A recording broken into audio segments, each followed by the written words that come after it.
Hello, Luxees. Welcome back to the Luxury Live Show. And before we even begin, I just want to welcome GPS. I am GPS, otherwise known as G, back to the Luxury Live Show. Thank you so much. Hi, We're guys. Thank so you so much for excited. having me.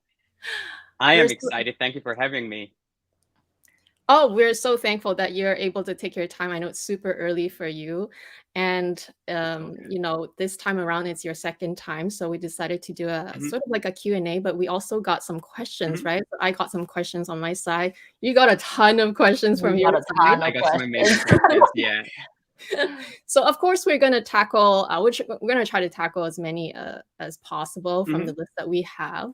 We're also going to take live questions from the audience whenever we can. We'll try our best, which is why Kat, if you can share the screen with us. Okay. I went ahead and prepared a few slides for you guys just so that we can have like a visual of all the ones that we have on hand, so maybe we can just pick and choose from them and then see what we want to tackle. So thank you so much, GPS. Thank Just you. as a small, sorry, G, as a small sort of like reminder for everyone, tomorrow we have another live stream, which is just for the members. So this is just a quick look at the calendar. We won't dwell on it.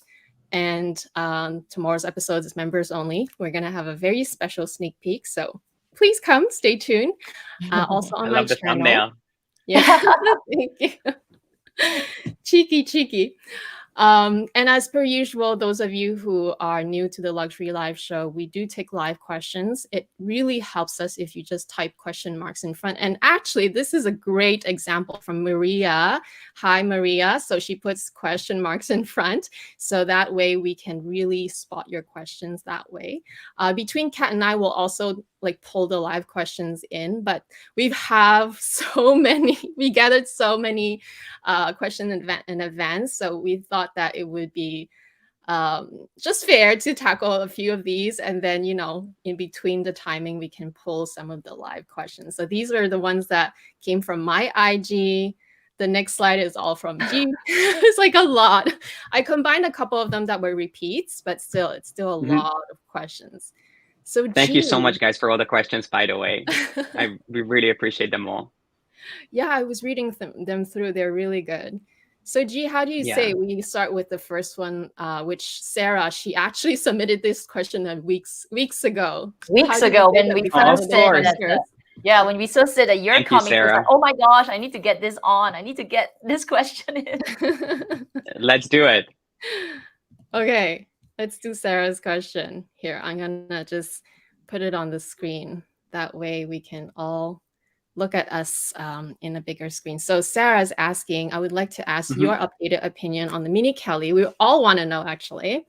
Would you buy it again if it was offered, and if you didn't have it in your collection, or would you just pass? And then she was also wondering if the size is functional enough for you, for you. Um, Also, she wanted to know if you like butler leather. Yeah, two questions in Sounds one. good. Yeah. So, Mini Kelly. This is a hard one because I used to love my Mini Kellys. I mean, I wore almost exclusively Mini Kellys. I have bought 3 over the years in different leathers, in different colors, and I used to love them. I still think that they're beautiful bags. I do admire them from the far, but I don't think they are what they used to be. Obviously, they launched in 2015. They were supposed to be a limited edition bag. They were only supposed to be around for a certain amount of time. We still have them, and we see a lot more of them every single day, especially on social media. So for me, they have lost their charm a tiny bit, but do keep in mind that I'm not really reaching for smaller bags across the board. So for me, I'm very happy to have them. I'm very happy that I had the chance to play around with them and wear them for years. But at this point, there are bags that I'm not really going crazy for. Like, I don't feel like my heart skips a beat when I see one walking down the street. When you see a special bag, something so beautiful that you get excited about. Now I'm like, been there, done that. Another Mini Kelly. Not to say that they're not beautiful. They don't look great on some people, because they really do. But they are not as special to me as they used to be. In terms of the size, they do fit a decent amount. I mean, they're not going to fit this kitchen sink and everything that you need, but they'll fit your essentials. I have done videos sharing exactly what fits into the mini Kelly, but I personally find the Kelly pochette a little bit more user-friendly, even though it is technically smaller, just because it's so much softer, so much more malleable. I think you can fit more into the Kelly pochette. So if at this point, if I had to choose between a Kelly pochette and a mini Kelly, right now I would choose the Kelly pochette. But, you know, I always go through my phases, so this might change. But since you're asking me right now, I would say that I personally prefer the Kelly pochette from the point of view of a user compared to the mini Kelly. Interesting. Would you say that you Yeah. prefer your Constance more than your mini Kelly? Because they're kind of like small, but Right now I am, yeah. Yeah, I definitely prefer my Constance right now compared to my mini Kelly. My So would you Constance say 18. Okay. Would you say that it's mainly due to the size then? Because, okay, I see that you're saying that you've been there, done that, and there's a little bit of like you're seeing it so much now that it doesn't appeal to you as much. But is it mainly the size, or is it really everything, I suppose? I think it's both. I think it's both. Size-wise, I am across the board reaching for a bigger bag, so that is definitely a factor that we have to consider. So please do take my review with a grain of salt, because honestly, I am reaching for bigger bags. I haven't been reaching for my smaller bags. I just don't really, that aesthetic doesn't appeal to me right now on myself with my proportions, which doesn't mean I won't go back to it. But right now I have been reaching for my bigger bags. So the size is one thing, but also the fact that you're seeing a lot more of it. And to me, it's just simply not as unique as it used to be. And that's not to say that it's not a beautiful bag. It's not nicely made. I mean, let's be honest, if you compare a mini Kelly to a regular Kelly bag, they cannot be mentioned on the same page. I mean, I've seen a lot more faulty mini Kellys than any other Hermes bags out there. I don't know if it's because they are so tiny. I don't know if it's because they are harder to get to and it's more difficult to stitch them. I have actually met a lady recently who specializes in mini Kelly. She's a craftsperson at Hermes, and she works on the team who only makes mini Kellys and I think Lindy's. No, I think she makes mini Kellys and book cellier bags, which they don't really make too much of at this point. She makes those two bags. And I asked her, I was like, you know, are they harder to make? And she said, yeah, because they are smaller. They're much tougher to get to all the little details. Of course, I didn't say to her that, look, some of your bags are pretty faulty, but they are, let's be honest. So when it comes to the quality, you know, if you have been buying Hermes for a while, if you have several Kelly bags in your collection, Birkin bags, even other Hermes bags, you will feel the difference. They don't look or feel the same.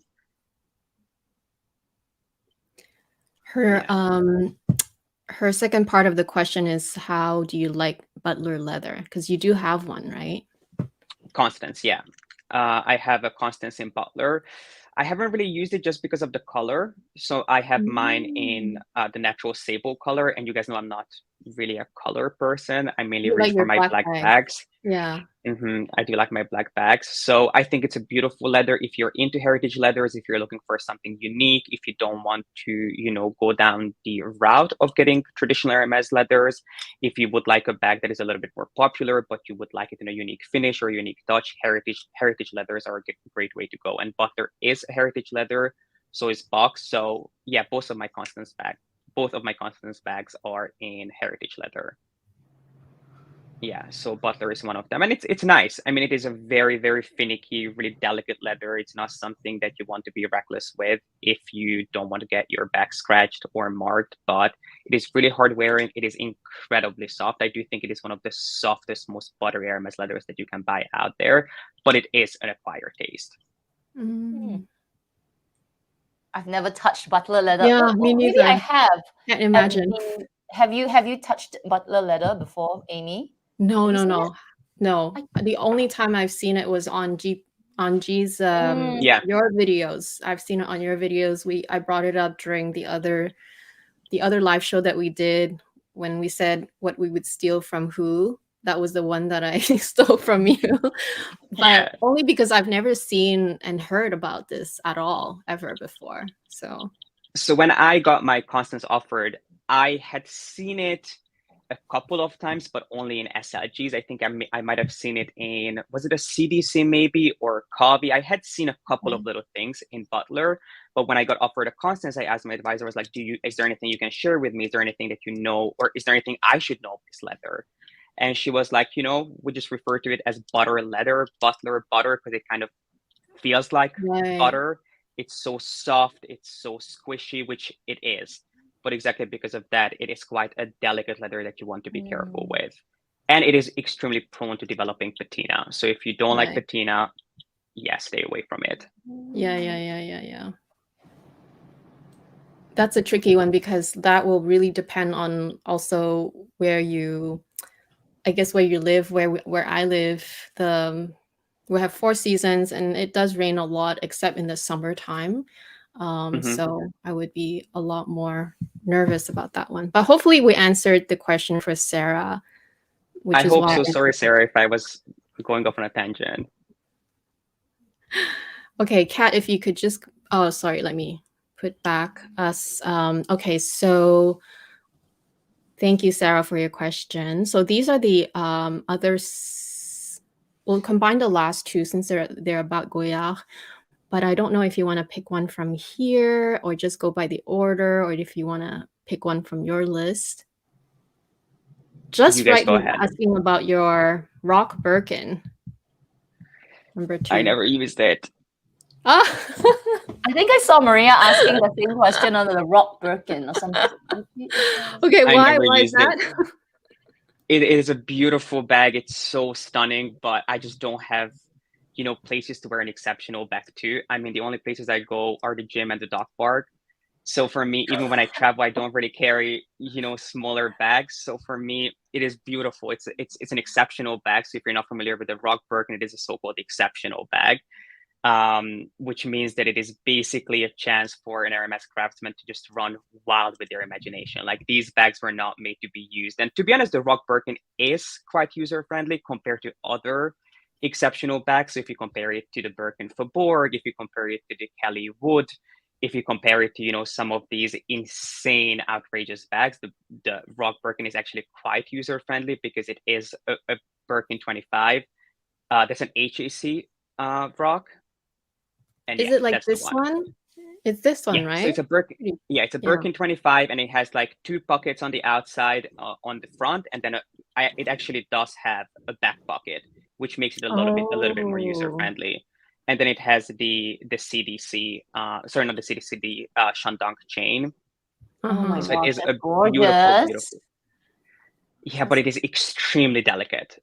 It is insanely delicate. It's made of volupto leather, which is very, like, even me touching it just a few times left a mark on the bag. So it's, it is beautiful. But the thing with me is that I'm not a traditional collector. Like, I'm not one of those people who just loves owning things. I love, having something that I can actually use. So for me, exceptional bags, well, I'm honored that I was offered this bag and that I was able to get it. I think it might be my first and last exceptional bag. I see. Because for me to justify spending so much money on a bag, I can only do if I know I'm going to get my money's worth out of it.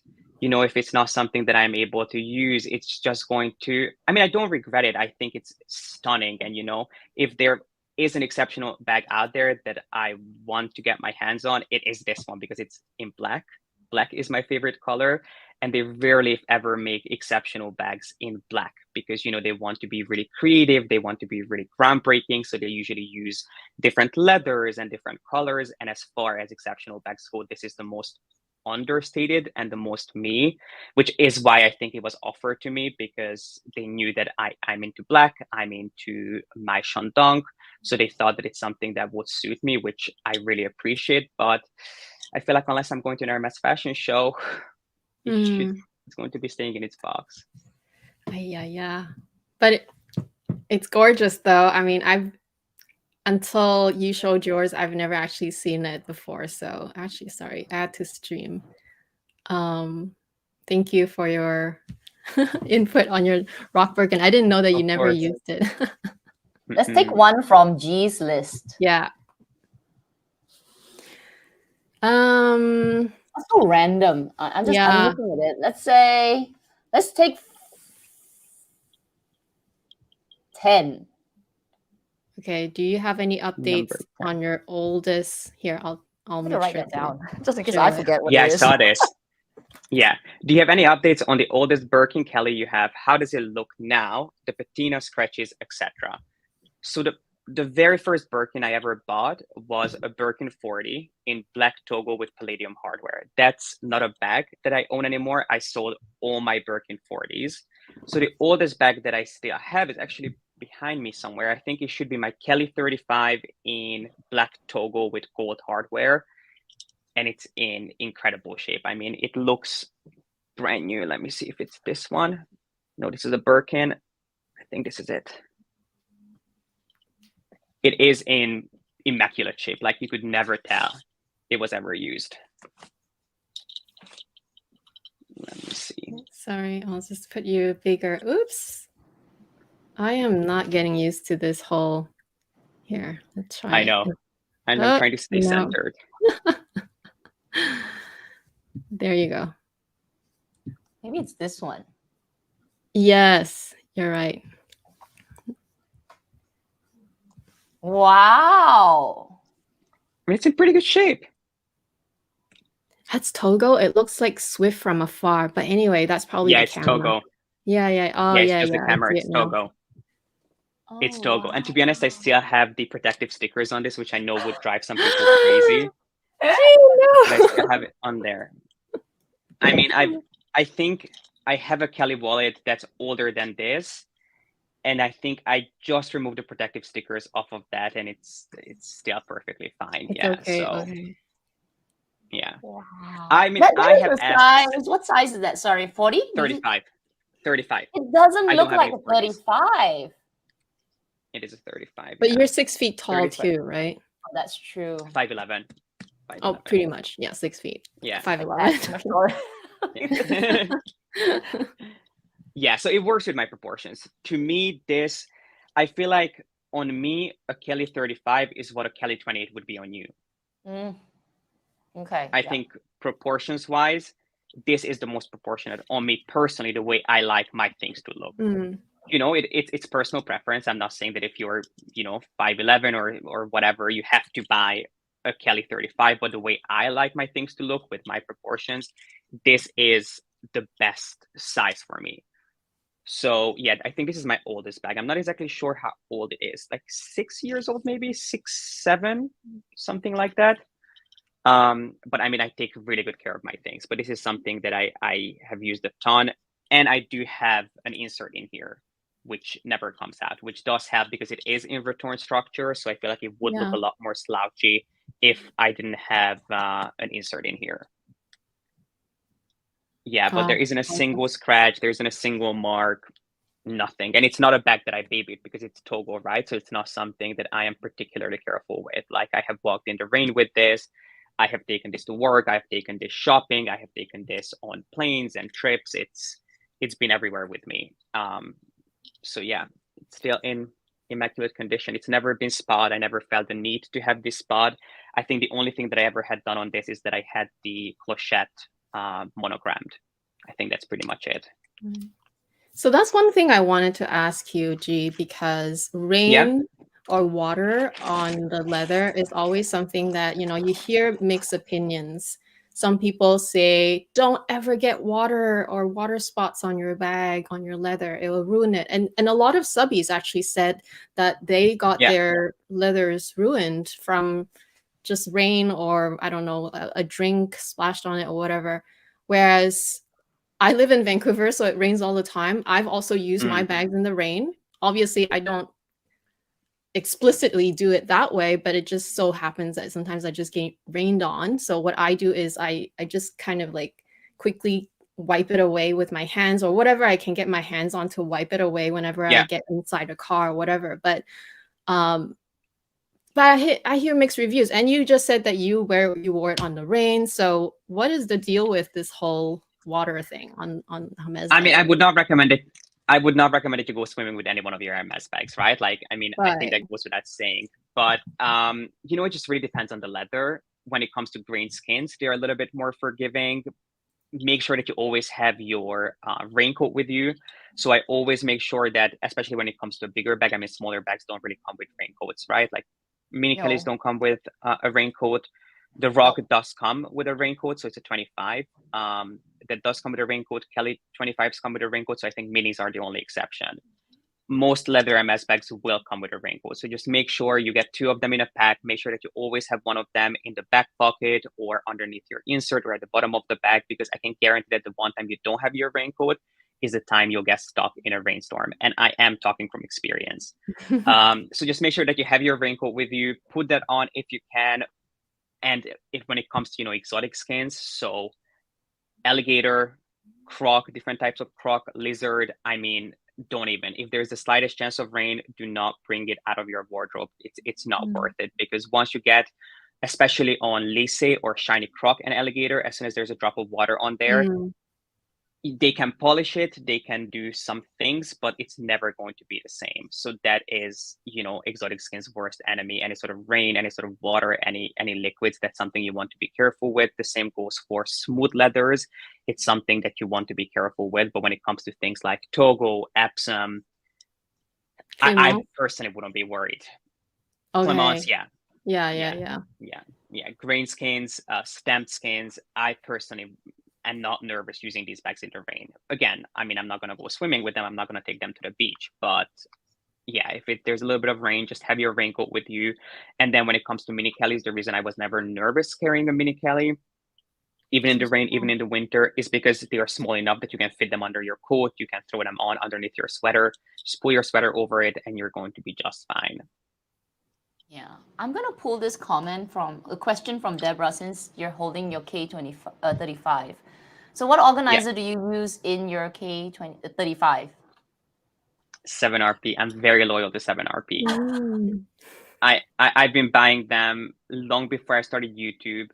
I do have a relationship with 7RP, to be really honest. I have worked with them before, but I spend my own money on 7RP. I don't think that their quality is comparable to anyone else's. I know it's a ridiculous amount of money to spend on an insert, but I think for what they offer, the way they feel, I think they are the best inserts that I have ever tried. And I have seen the results firsthand. I mean, this is a bag that had a 7RP insert in there since I got it. And I do think that part of it staying in such good shape is 7RP inserts, because they really support the bag from the inside out. They don't, reinforce the bag. They just give them the right amount of support.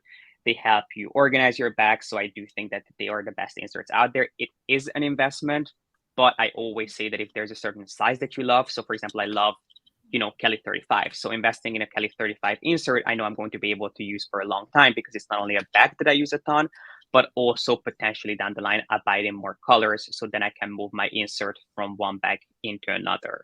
So if you're a big fan of, Kelly 25s, investing in a good quality insert will go a really long way. And you can not only use it in one bag, but you can also move it to all the other bags in your collection that are the same size. Yeah, 7RP is a bit of a sticker shock when I have one 7RP for my Birkin 25, because that's my very first bag, and I got it, and I looked at the credit card after conversion, and I had a moment like, that's an SLG. Yeah, I mean, the first bag I ever got was, as I mentioned, a Birkin 40. And I got an insert for that before they started producing inserts for Birkin 40s. I don't know if I was their first customer who asked for it, but they made one for me. Yeah. And this was even before they introduced that size. And it wasn't because I did YouTube. I ordered it. I paid for it. I emailed them. I said, hey, I'm getting this new bag. I'm really nervous about using it. It was my first Birkin. It's something that I wanted for a really long time. I was like, I'm really interested in using one of your inserts. Is there any way that you could advise me on, which insert to buy? If I'm buying a Birkin 40, I understand that you don't have a size. And they were like, we can make one for you. So of course I paid for it. They shipped it to me. So I've been using 7RP since my very first Hermes quota bag. And it's a brand that I love. I know it's a lot of money. I know it's crazy, but I do think that for what they offer, there just isn't a comparable product out there. But what do you guys think? What kind of inserts do you use? I don't have that many I've never bags. tried 7RP. I would love to try one day. Okay. I only heard great things about how it's made and the plushness and everything. But I do, just like you, I've been buying Samorga a long time, even before I started YouTube. And then I started working with them. So I'm a big fan of Samorga only because I normally don't really use inserts when I use my bags, but I like having them because there are days that I'm traveling or maybe I'm just a bit carefree. So those days I'll leave it in there. But otherwise, I like Samorga because it's very like the ones that I choose the 1mm, which is their flimsier felt, and I like that it's lightweight. For me, weight is a big issue on my bags. The moment you add a little bit too much, it can get overwhelming for me. So I like that it's lightweight. These are, sorry to cut you off, Amy. I just don't want to forget about this detail. They are heavy. I'm so sorry to cut you off. Right. But No, the no, point no, is that they are weighty. Like, I mean, when I say heavy, I'm not saying that, you know, it's a brick, but these, because they are so, you know, thick and sturdy and robust, these do add weight to the bag. So yeah, I just wanted to add that. No, that's a great feedback. So I mean, that's why I even asked, you know, when Kat got her first Birkin, I even asked her to weigh her bag because I'm like, if it's between 2 pounds and 3 pounds, that for me it makes a big difference. So I like Samorga for that reason, and I like that for me it's not about organizing things; it's just so that I protect the inside lining. So for me, the thinnest felt lining for me is the perfect choice for me. Yeah, I know Kat has both of them. Yeah, I like both. I think I totally agree that the quality of the 7RP when I received it, it is premium. Yeah. Like the material, the stitching, everything. Like it's just, you cannot compare to the regular Zumoni, Samorga. Maybe there's one more brand called Mai Tai, which I've not tried, but maybe that could be sort of close to 7RP, but it is definitely Luxe. It's just that because I think similar to Amy, I use my inserts mainly to kind of protect the interior rather than the structure of the bag. For the structure of the bag, usually I'll stuff my bag when I store it. Yeah, so I kind of like put like the paper. I think mainly for me is the price of 7RP that's a little bit of a shock, because that is just like a lot. So, but I do agree with you about getting, if you are going to invest in 7RP, get the insert for the bag that you love the most. Like if you like I like Birkins, I would get 7RP for Birkins. I may not get it for my Kellys. Like I do like my Kellys, but I think then I kind of have to weigh out which one do I want to put that investment into, sort of like to balance out, because it can get quite expensive, right? Because if you have like 4 or 5 bags, that's 4 or 5 7RP. That's a lot.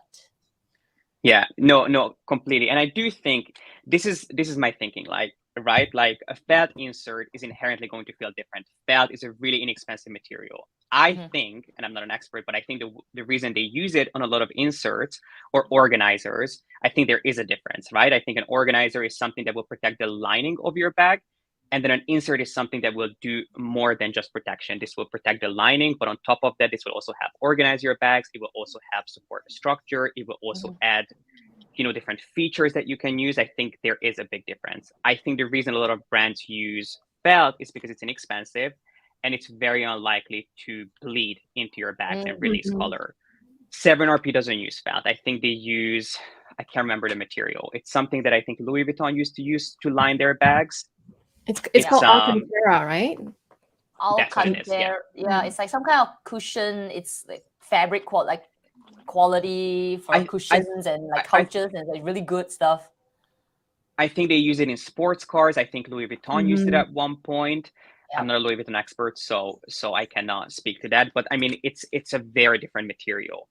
And I do think this does more than protect the lining. And I would say that when it comes to, when we're talking about Hermes, if it comes to a return bag, I would invest in a 7RP insert because a returned bag will need a little bit more support over time. I mean, it's not like your bag will collapse, but if you use it a lot, it can definitely use a little bit of support, and these give just the right amount of support. I think there are inserts out there that will do too much for your bag, and they will reinforce the structure. They will leave a mark on the outside of your bag because they're too harsh or too rough. But when it comes to a cellier bag, something that is, a lot more structured to begin with, perhaps a felt insert will do enough for you to enjoy using the bag. But I think when you reach into a $10,000 bag, you don't really want to be feeling felt. You know what I mean? It's just not the most luxurious material. I mean, if you're spending so much money on a bag, you want the overall experience to feel luxurious. And every time you use it, you want it to, you want it to make you feel like a king or a queen. So when you reach into a bag and you feel felt, it's not the, I get it. It's like how when I reach into a Gucci bag, outside looks so good, but then once I reach into a Gucci bag, I know we're not talking about Gucci. But why are we talking about Gucci? Like, what is this rough, itchy, scratchy lining? Exactly. Okay. Imagine if Hermes lined their bags with bubble wrap. Oh my goodness, no. Yeah. But yeah, I am a big fan. That's a good one. Thank you for the question. And the answer. Okay, let's do. There's so many. G, do you want to pick first one? I don't think we've done the first one. What is it? I just got my first special order Birkin. Any tips on getting a second one? I was thinking, when I read this question, I'm like, hey, you're so greedy. Just enjoy your first one. Just kidding. Okay. We want to all know. We want to know. How do you even get an SO? Yeah. So I have a video going live Sunday, so tomorrow, on my experience getting a special order bag, what special order is, if you need an introduction to special order bags. If you just get a special order Birkin, my advice, to be really honest, and I cannot be anything but honest, enjoy your special order for the next year, and then in a year go back and say, hey, I've been loving my special order bag. I love the overall experience. I would love to get another one. But let's talk in a year. Come back, we'll do another live in a year, and we'll talk about the a la carte experience then.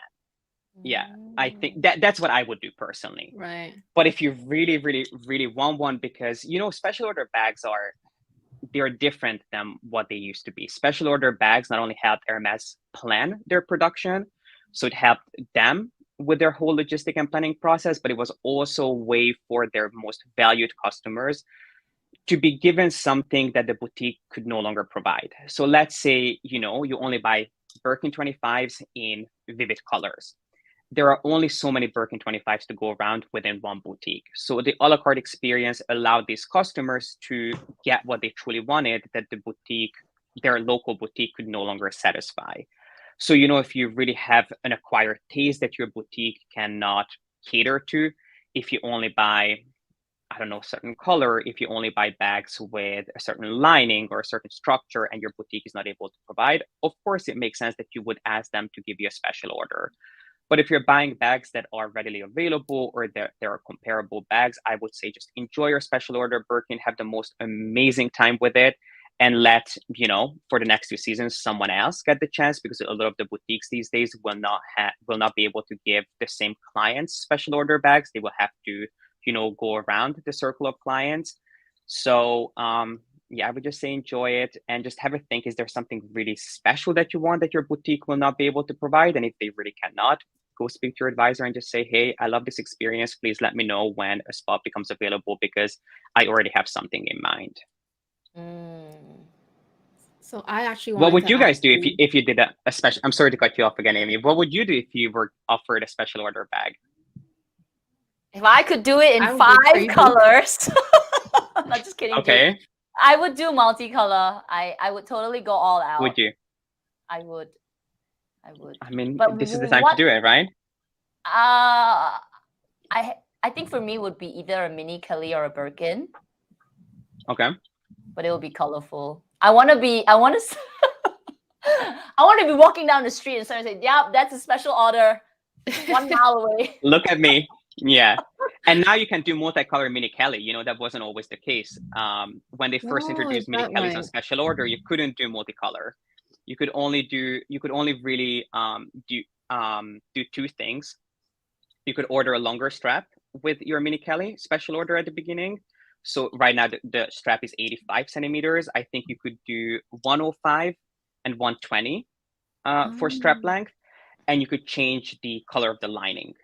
Those were the only things you could do. And maybe you could play around with the stitching. I mean, I don't like a contrast stitching unless the bag is in gold. Some people will do a black bag with gold, with pink stitching or yellow stitching. I think it really cheapens the bag, especially on a mini Kelly, because the stitching on a mini Kelly is never as uniform and as perfect as it is on other bags. So doing contrast stitching on a mini Kelly is a risky one because it will never come out as good as you would want it to. But yeah, now you can also do multicolor mini Kelly. So now you can change the color of the sangle, you can change the color of the handles. So Kat, this is the time to do it. Do it.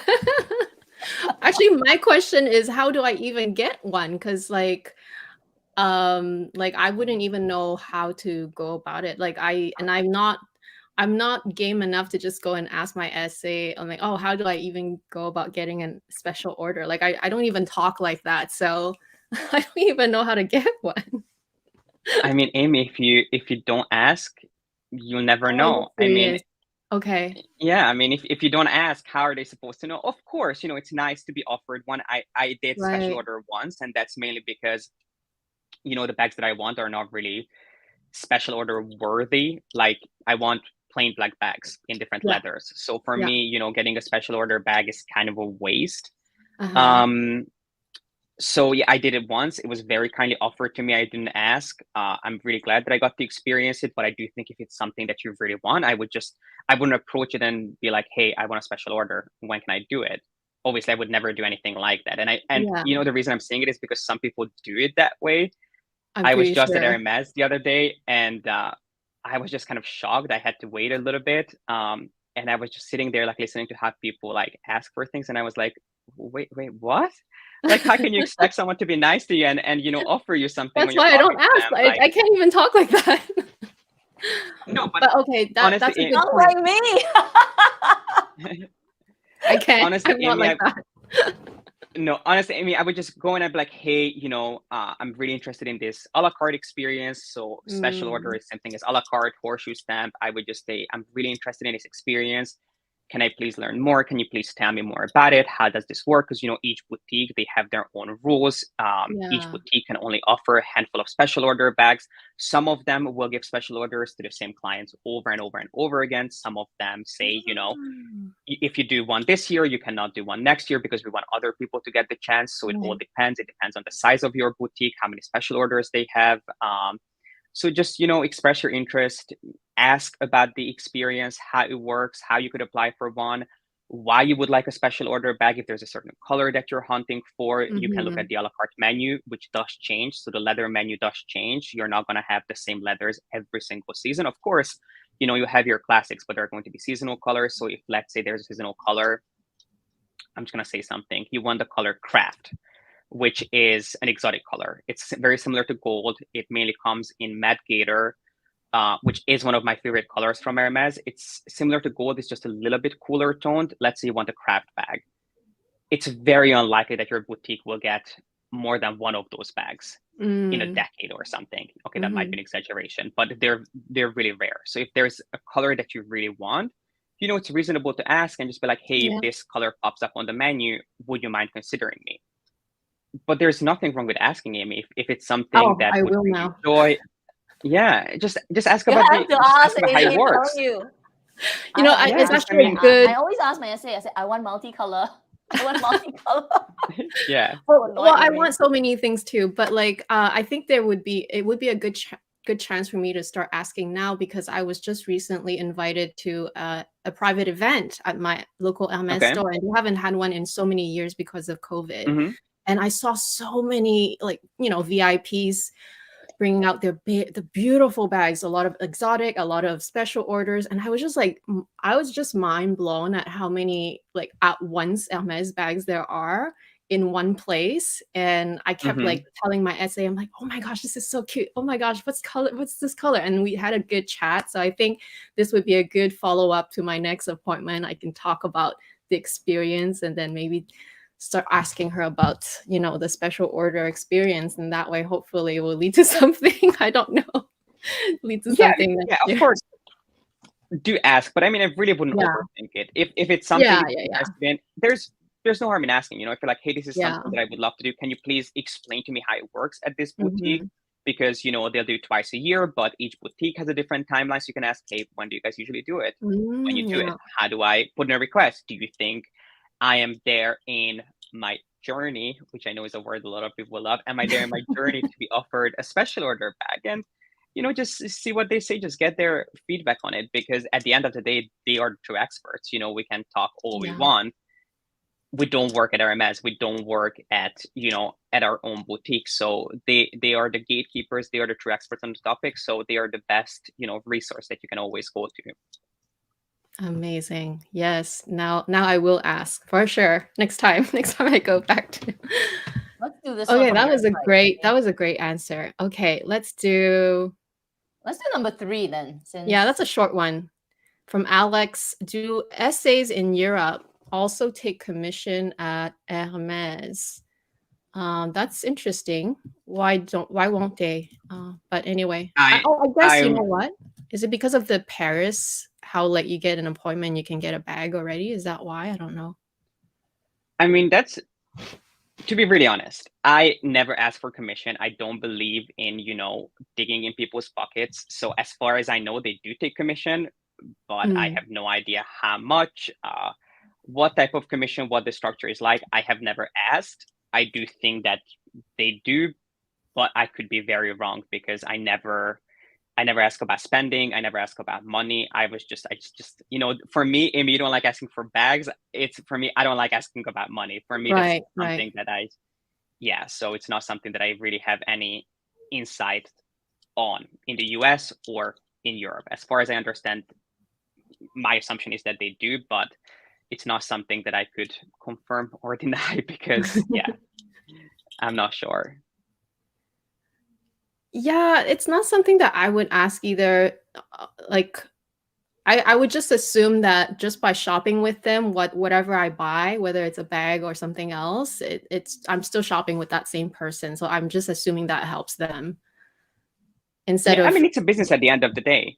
right. You know, Yeah. just like any store out there, Hermes has goals to hit. Each boutique has a certain amount of money that they have to make. So, you know, it's a business at the end of the day. But whether someone you shop with takes commission or not, I don't think really affects your overall experience or the way I approach shopping. But, you know, if it's something that you're interested in, I'm sure there are people who have asked in the past. Okay, so I want to know this one too. So number 6, we'll come back to number 5 after. Which from Overjoyed, so Joe, which exceptional bag is next on your list? And I know you and I just had a chat about this, a quick update chat about this. So you kind of told me, but then I don't know. Is there is there one or not So, really? so I told Amy that I was at Hermes and my boutique just got in a Birkin 20. It's not something that was offered to me by any stretch of the imagination. They just said, "Hey, do you want to come in and have a look?" I looked at the bag. It wasn't, you know, consideration for it to come to me, but I wanted to go and see it, kind of ask about it, look at it as much as I could, ask about the price. So yeah, the Birkin 20 is a recent. It's not technically an exceptional bag. So exceptional bags are bags that come in a jewelry-like box. I don't believe that the Birkin 20 comes in an exceptional box, but it is a tiny itty bitty Birkin bag. It reminded me of a jewelry box itself, just because it's so incredibly small. It's a bag that was inspired by the Birkin Faubourg.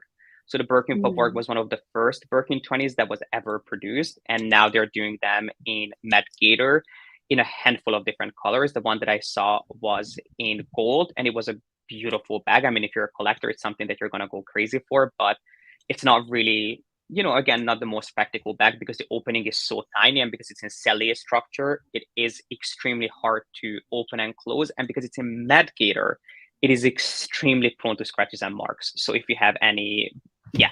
So this is a Birkin for Borg. So the new Birkin 20 is in the exact same size. The only difference is that it doesn't have the window details, and then it doesn't have the colorful patchwork design, because these bags are made of, I just talked about these 5 different leathers. I counted them. Yeah. So other than, what's your first impression on the one that you saw, right? Is just exotic?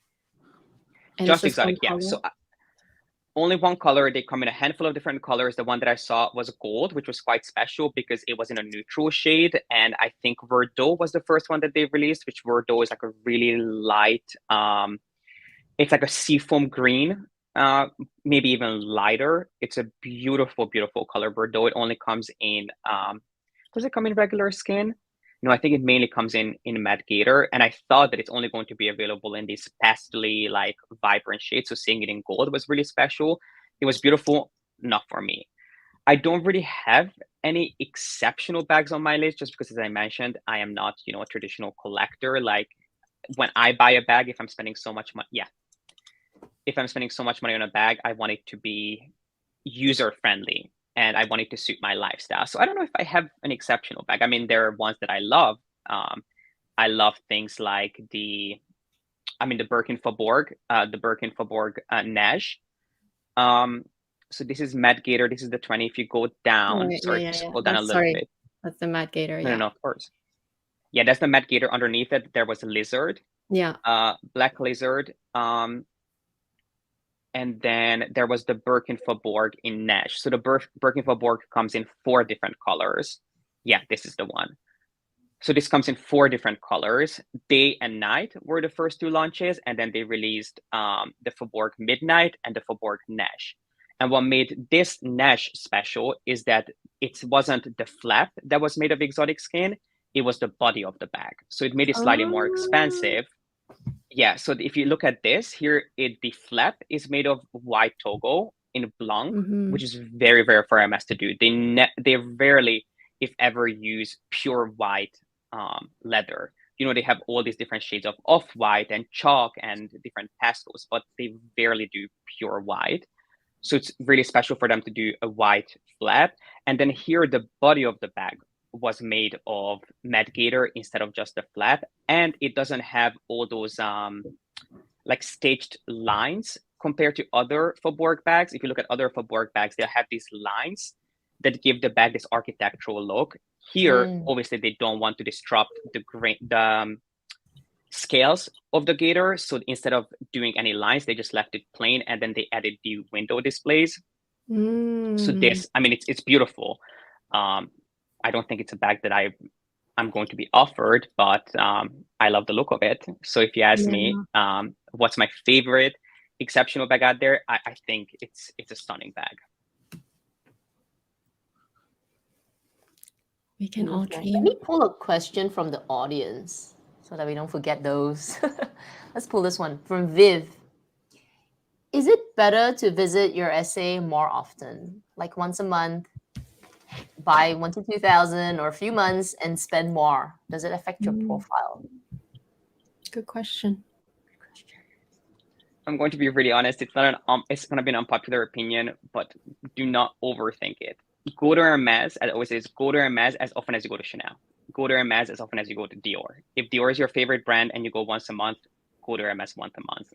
I go to Hermes when I have something to buy, or when something new launches that I want to see, or if I'm like, look, I'm in the mood to go in for a browse.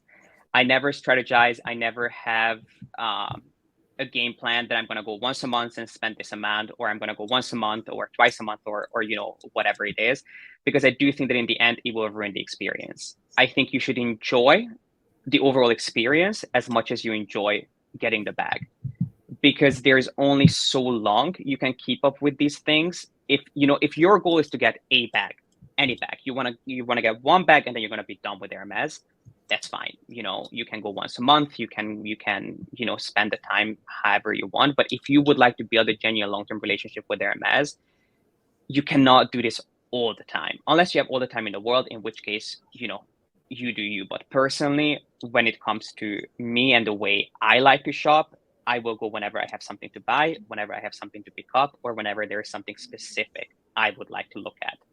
It's not, for me, going to Hermes is not any different than going to Chanel, going to Dior, except that Hermes is one of my favorite brands and Chanel and Dior are not. But, you know, if Chanel was my favorite brand, I would go to Hermes as often as I go to Chanel or, you know, any other brand. What do you guys think? Do you have like any tips on this? I'll let Amy go first. Oh, really? You want me to go first? Well, I think it depends. So I think, G, you've been buying Hermes for a long time, right? You're an established customer, so the perspective would I wouldn't go that far, but I've been buying Hermes for a long time. I don't know. Yeah, you have. You are established. You're established. Like you got an exceptional bag. So I think for your case, which I now where I am in my journey, I totally appreciate, and I can take that approach because it's more settled. You know, I've got a few bags, I've built that relationship.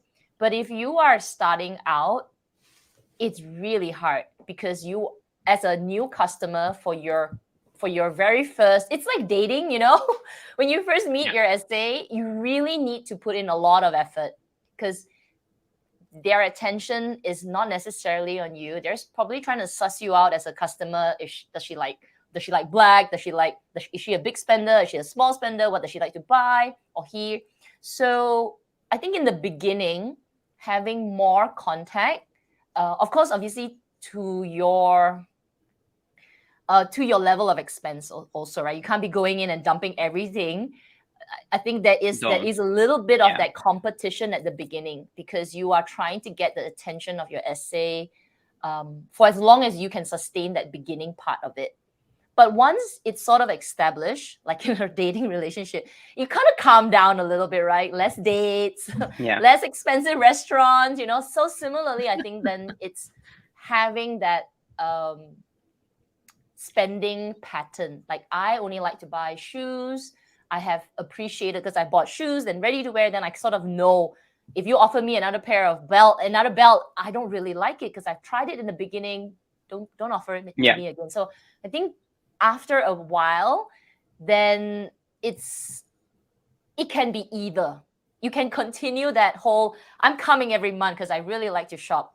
Or it can be more established where I say, you know what, actually, I'm trying to enjoy the things that I've got. I don't need to come so often, but if I come, I'm here to shop. So I think it happens maybe later on. And either way, it just builds the profile. It just builds you as a more serious customer. Yeah, I agree, Kev, but can I ask you a question? Do you not think that if your plan is to go once a month, you're going to force yourself into buying things that you don't really want? That's the only thing that concerns me, saying go once a month. If you go, you're already there. You have money in your pocket that you've probably been saving to spend on a bag or this and that. You feel like it's burning a hole in your pocket. So, you know, you're like, oh, since I'm already here, I'm going to buy this. I'm going to buy that. I'm going to buy this. I'm going to buy that. And I feel like you end up buying things that you don't truly want. If you are, you know, you're like, you know, like clockwork, you're going to the boutique every month. That's the only thing that concerns me because I feel like that's what happens to a lot of people. You know, they start buying Hermes and they feel like I need to buy, I need to shop, I need to show up. I feel like you can go once a month, but that doesn't mean you have to necessarily buy something because I would never want anyone to end up with things that they're not truly happy with. Because it is a lot of money to spend. I mean, compared to a bag, $1,000 pair of shoes is not, you know, compared to a $10,000 bag, it's not as expensive. But $1,000 on a pair of shoes is a ridiculous amount of money to spend. And if Hermes is not your aesthetic, you could spend that money somewhere else, or you could put that money into your retirement, investment, into another brand, into a holiday, into a college fund, whatever. That's the one thing that I'm always so nervous about. Like, you know, if you say you go once a month and show up, I would just never want someone to buy things that they don't truly love. True. That's my, but I completely agree. You know, at the beginning, you do have to introduce yourself to the brand. It's going to be, and I think you made the that was the perfect metaphor, dating. It really is like dating. I think that was a really good way of putting it. What do you think, Amy? So I agree with, and that's the reason why I wanted Kat to go first, because her and I have a more similar experience and also time frame in terms of how long we've been shopping with the brand. And the other thing I wanted to bring up is I also feel, and I don't know for sure, right? But that's just my own sort of like, you know, kind of instinct, sixth sense, whatnot. I also feel that there is a difference between a guy shopping at Hermes and a girl shopping at Hermes. Oh, interesting. So like, obviously I don't have proof and I don't know for sure, but I just feel like, you know, listening to some guy subbies or just, you know, hearing from like other people's stories, right? Or even how their husbands were able to get stuff for their wives, but it's really for their wives, even though they got it for them. Makes sense. Under their profile. It just seems like that guys have, I don't want to say an easier time, but they can be that more leisurely, like, oh yeah, I'm just gonna go when I have something to buy, because that's how guys shop, and I totally get it. Not saying that girls are irresponsible and all of that, but we are we are a lot more crazy sometimes, and we get quite emotional sometimes with purchases. And in a way, there are more things I also feel that are catered to women. And in that way, I also think, right, in my mind, that they know that female, in some ways, they will make them shop more because that's what they do. Right? Such a good point. I never thought about that, Amy. But it, I mean, it does make sense. And also, you know, there aren't as many, I mean, I don't have stats on this, but, you know, just going to Hermes, I feel like there aren't as many male clients, especially when it comes to bags, asking for quota bags as there are women. So it does help you stand out when asking for a bag. So that is an excellent point. Yeah. I do definitely see that, Amy. That's a great point that I haven't thought of. And also what they get offered and what they ask is very different. A man will tend to go for at least a Birkin 30, 35, 40 size maybe. A lady is more inclined to go with the largest size as being the 30, right? Like very likely they will want the 25 and the mini Kellys, which there are so many women in comparison to guys, then, you know, the competition is a lot stiffer just because of the market and the demographic, right? So in a way, I feel like we have the extra stress of like strategizing, even though I 100% agree with you. Like I always also say, buy what you will use. Otherwise, what's the point? But there is a part of us who is like always stressing out about what to buy next, you know, and when to go. Yeah. So it's kind of like, I think a little bit of both. So I think I would say that, you know, go as often as you want, but make sure that you don't buy things that you don't actually want. And I feel like, you know, at the beginning, it's hard because it's kind of exciting. You know, you're exploring a new brand. Like if I had to move stores now, I don't know how I would start shopping, because at this point, it's not like I own everything from Hermes, far from that, but I own everything that I want. I mean, how many more cups do I need? How many more, you know, glasses can I buy? You know, it's like bracelet, you were wearing one. Bracelets, you know, ready to wear. It's like, you know, there's only so much that you can buy once you've been shopping for a while. But when you're new, there's so much for you to explore. There's so much for you to choose from. But just don't fall into the trap of buying things thinking that, you know, this extra 1,000 is what's going to get me the bag. In the long run, I think, and this doesn't come from me, this is what one of my viewers said, and she put it so nicely. She said, passion goes a lot further than spending does. I think if you go and you introduce yourself and you really express your interest for a bag, that is much more important than how much you spend. Because buying an extra lipstick, buying an extra cup, buying an extra mug is not going to make that much of a difference in the end. Because if it really comes down to spending, there's always someone who spends more than you. True. That's why there's no point talking about spending and competing with spending, because you cannot and you shouldn't. Like spending is, you know, it's a lot of money to spend on things if you don't truly love them. And, you know, yeah, that's why I'm just like so concerned, because I understand the weight of how ridiculously expensive some of these things are, and some of these things are worth it. and some of them are not. Yeah. Yeah. I think it's a mix of everything. Like you have to spend, like you cannot. Of course. That is, yeah, it's of course, right? You have to spend, and then of course the sort of like extra elements that make you a customer that your essay says, hey, I remember like G, I said, oh, I know G only likes black. That comes after the spend. So it comes that you have the passion for the brand, you actually enjoy certain things, and that takes time. So but the spend is something that it's sort of fluid, because like if you don't know what is available, if you don't know what you like, you actually need to try it out. But then you gotta make, how do I say, like if by making the mistakes, but please don't make it too often, you sort of know, okay, doesn't work for me, and you should really pick it up very quickly. So I can share on my side. So when I started in 2020, I made one or two mistakes. One of it was actually the cuff that you're wearing. Is that the one that's CDC? Yeah.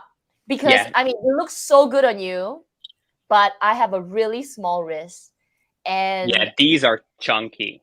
It's chunky, yeah. So I mean, they look. I mean, when I'm in the store, they look so good, but I never got a chance to wear it because it always overwhelmed my entire look. So while I'm there, experiencing it, it's like, oh my gosh, it it looks so great. But then in reality, for me, I had to experience it with my regular outfits, my regular lifestyle. Then I said, okay, this doesn't work. But it just makes me a better shopper in the future, because I remember a couple of months later, my essay said, did you buy that? Do you want another one? I'm like, no. It doesn't work. You're done. I'm done. So have you tried the thinner CDC, the CDC? The one that I have, Actually, that one is the popular one here in Asia, because a lot of us have smaller wrists, and it's practically always out of stock. Yeah, that one. Yeah, that one is nice too. That would be a better one. Yeah, I was recently looking at these, how much they increased in price. I have a few of these. So much. It's insane. Like when I bought my Mag Gator one, it was like a lot less expensive. Yeah. Oh, it looks amazing on you, Amy. Yeah, they look good. I haven't tried the smaller one, but just like Kat says, like I only need one because it's not like, I love how rocker chic it is, but it's also not really my aesthetic. Like obviously when I'm just wearing a tee and jeans, it's so cool and I will wear it. It actually just so happens to match my lock bracelet, which is great. But yeah, I don't need like 5 of these. I have one and that's all. Like I don't even want another color or hardware or whatever, because this will go with everything. I'm just looking for mine so I can show the difference on how much smaller it looks on me. There are just so much right. stuff. Yeah, that would be a good comparison. No, this is not it. Oh my god, there's so much stuff here. But yeah, we like Kat and I have very small wrists. Like literally, I measured it. It's like on a cold day, it's like 13 centimeters. It's really small. Oh wow. It's very small. Sorry, I'm still here. There's just a lot of stuff. But I need to get He's taking out the store. I don't know where it is. Actually, I do know, but I think I would have to stand up because I think it's in the back of the door. Yeah, go ahead. And while you do that, I'm gonna okay, wait, let me do which that. question we're gonna take next. Sorry, what did I do? Take this one. No, it was me, Amy. I just turned up the camera so I can move my chair. Let's see. Next question. Let's take number 5. Okay, let me copy paste it. Number 5 from Pearl Peony. Which is more classic? Yeah, let's try to tackle this one quickly because I know we're spending a lot of time on each of them, but I feel like we had to as well. Oh, okay.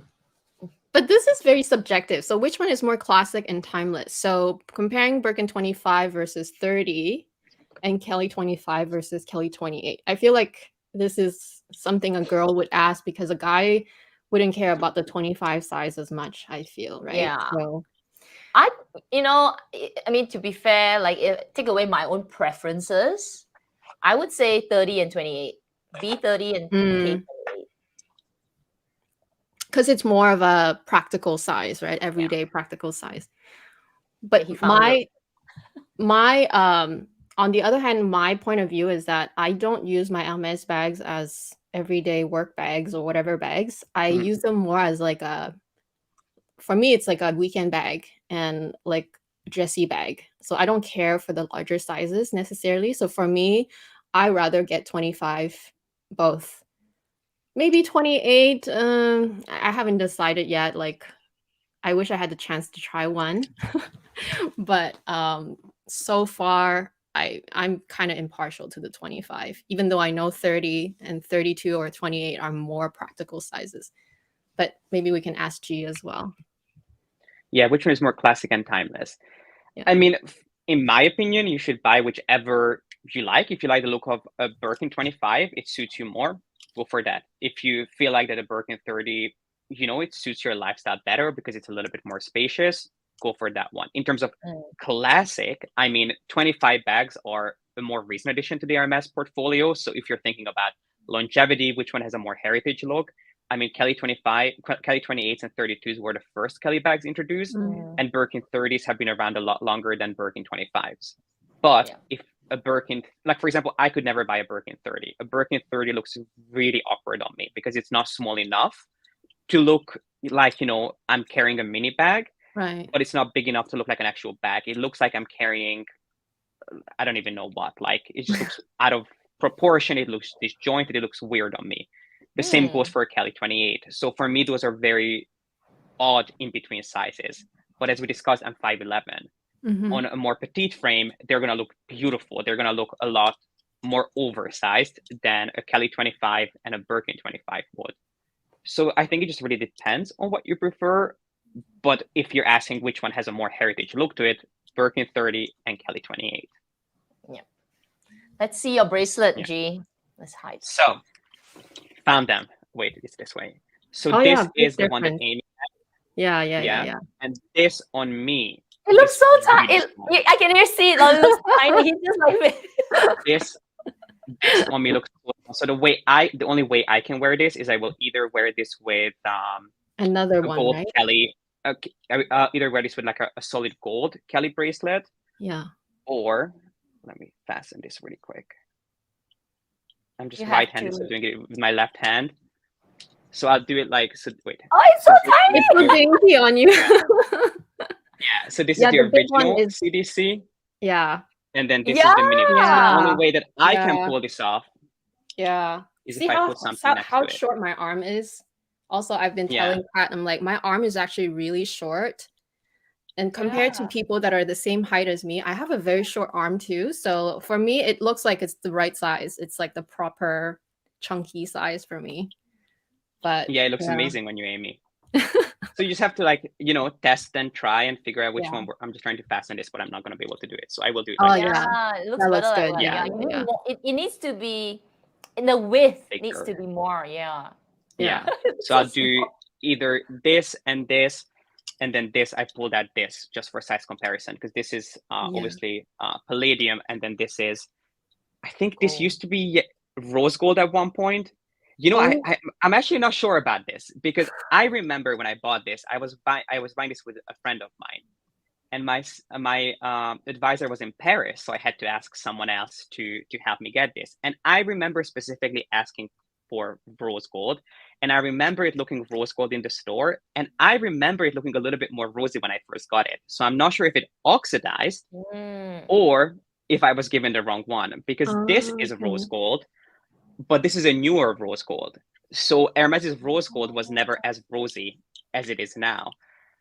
So this is a mystery to me, what color it was. And, it's been so long. I mean, I've had this for, 6-7 years. Maybe 5 or 6, but I've had this for a while, so at this point I'll never know.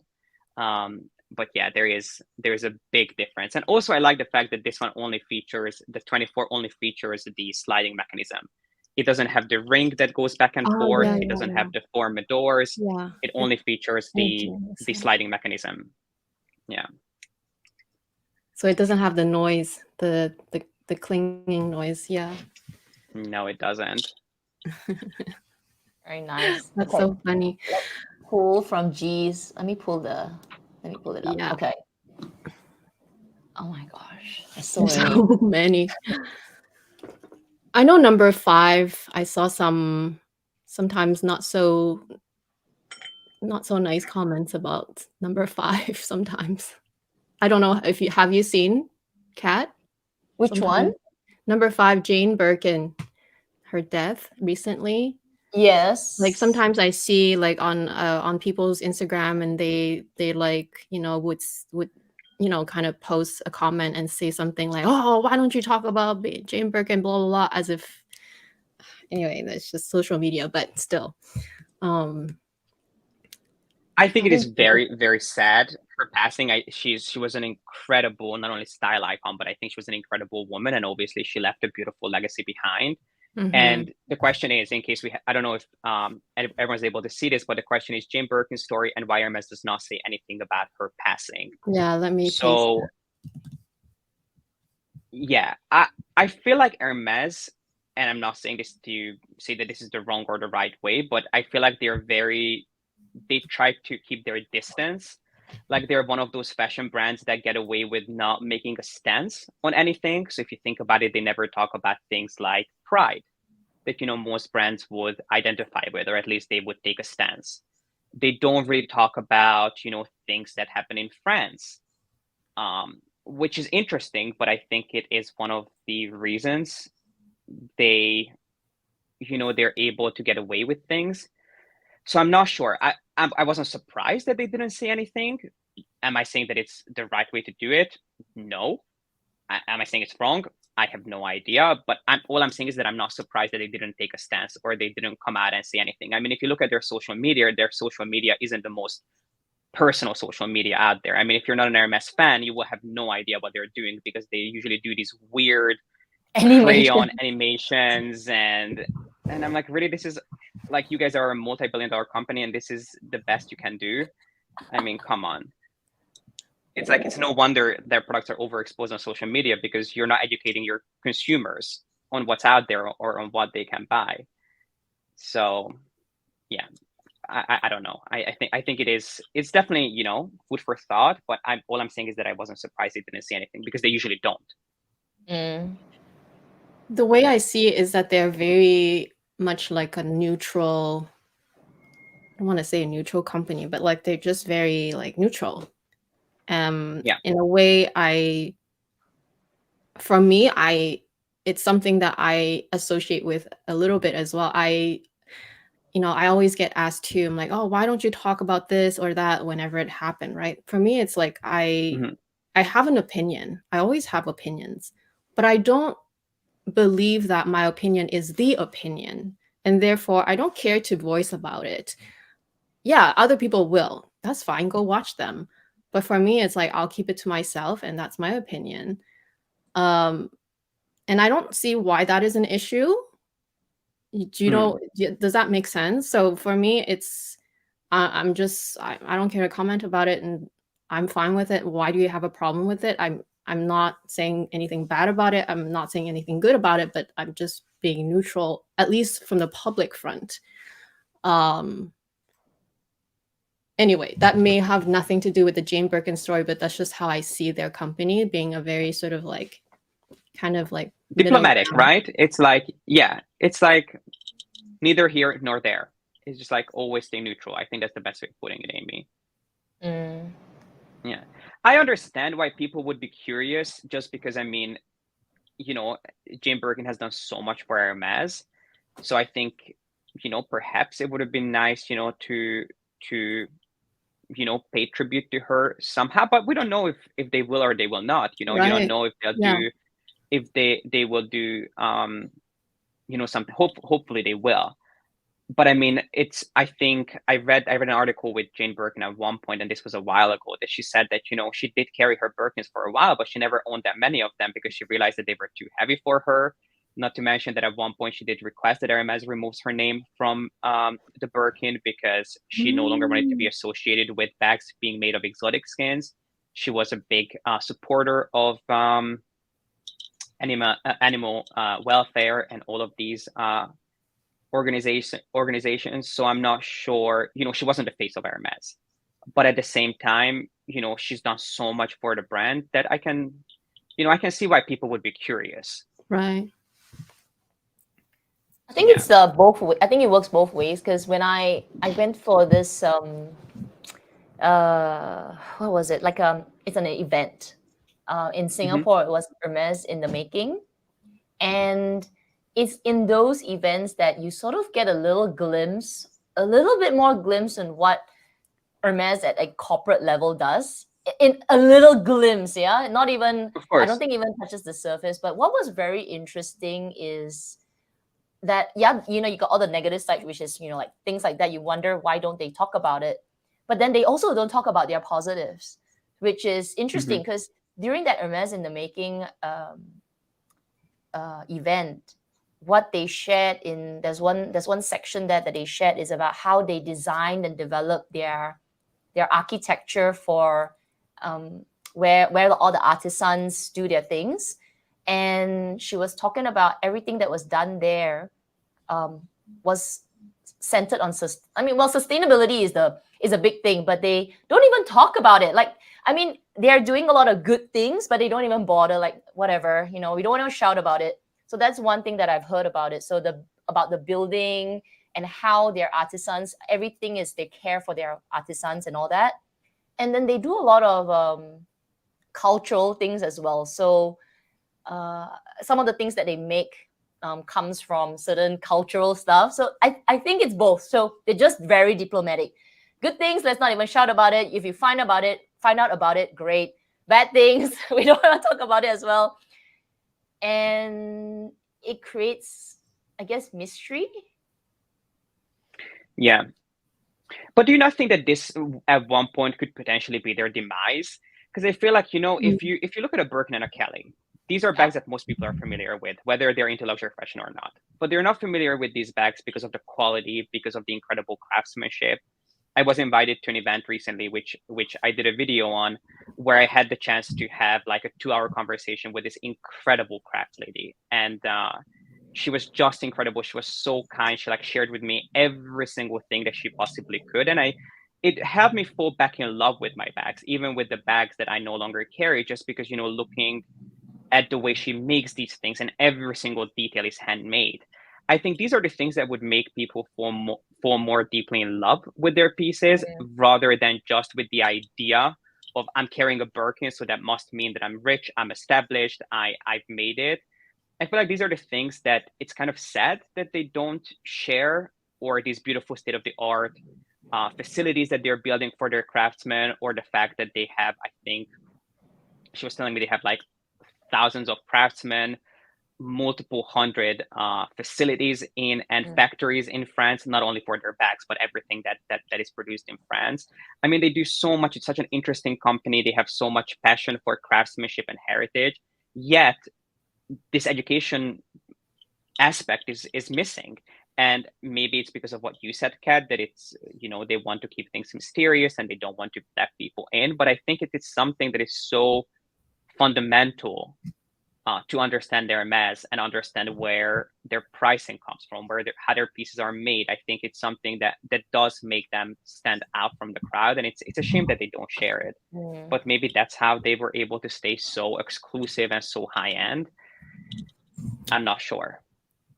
The way I see it, and I'm not sure if that's what they're doing, but the way I see it is, they're kind of a company that walks the talk, even though there's no talk. Like, they're just showing it via their end products.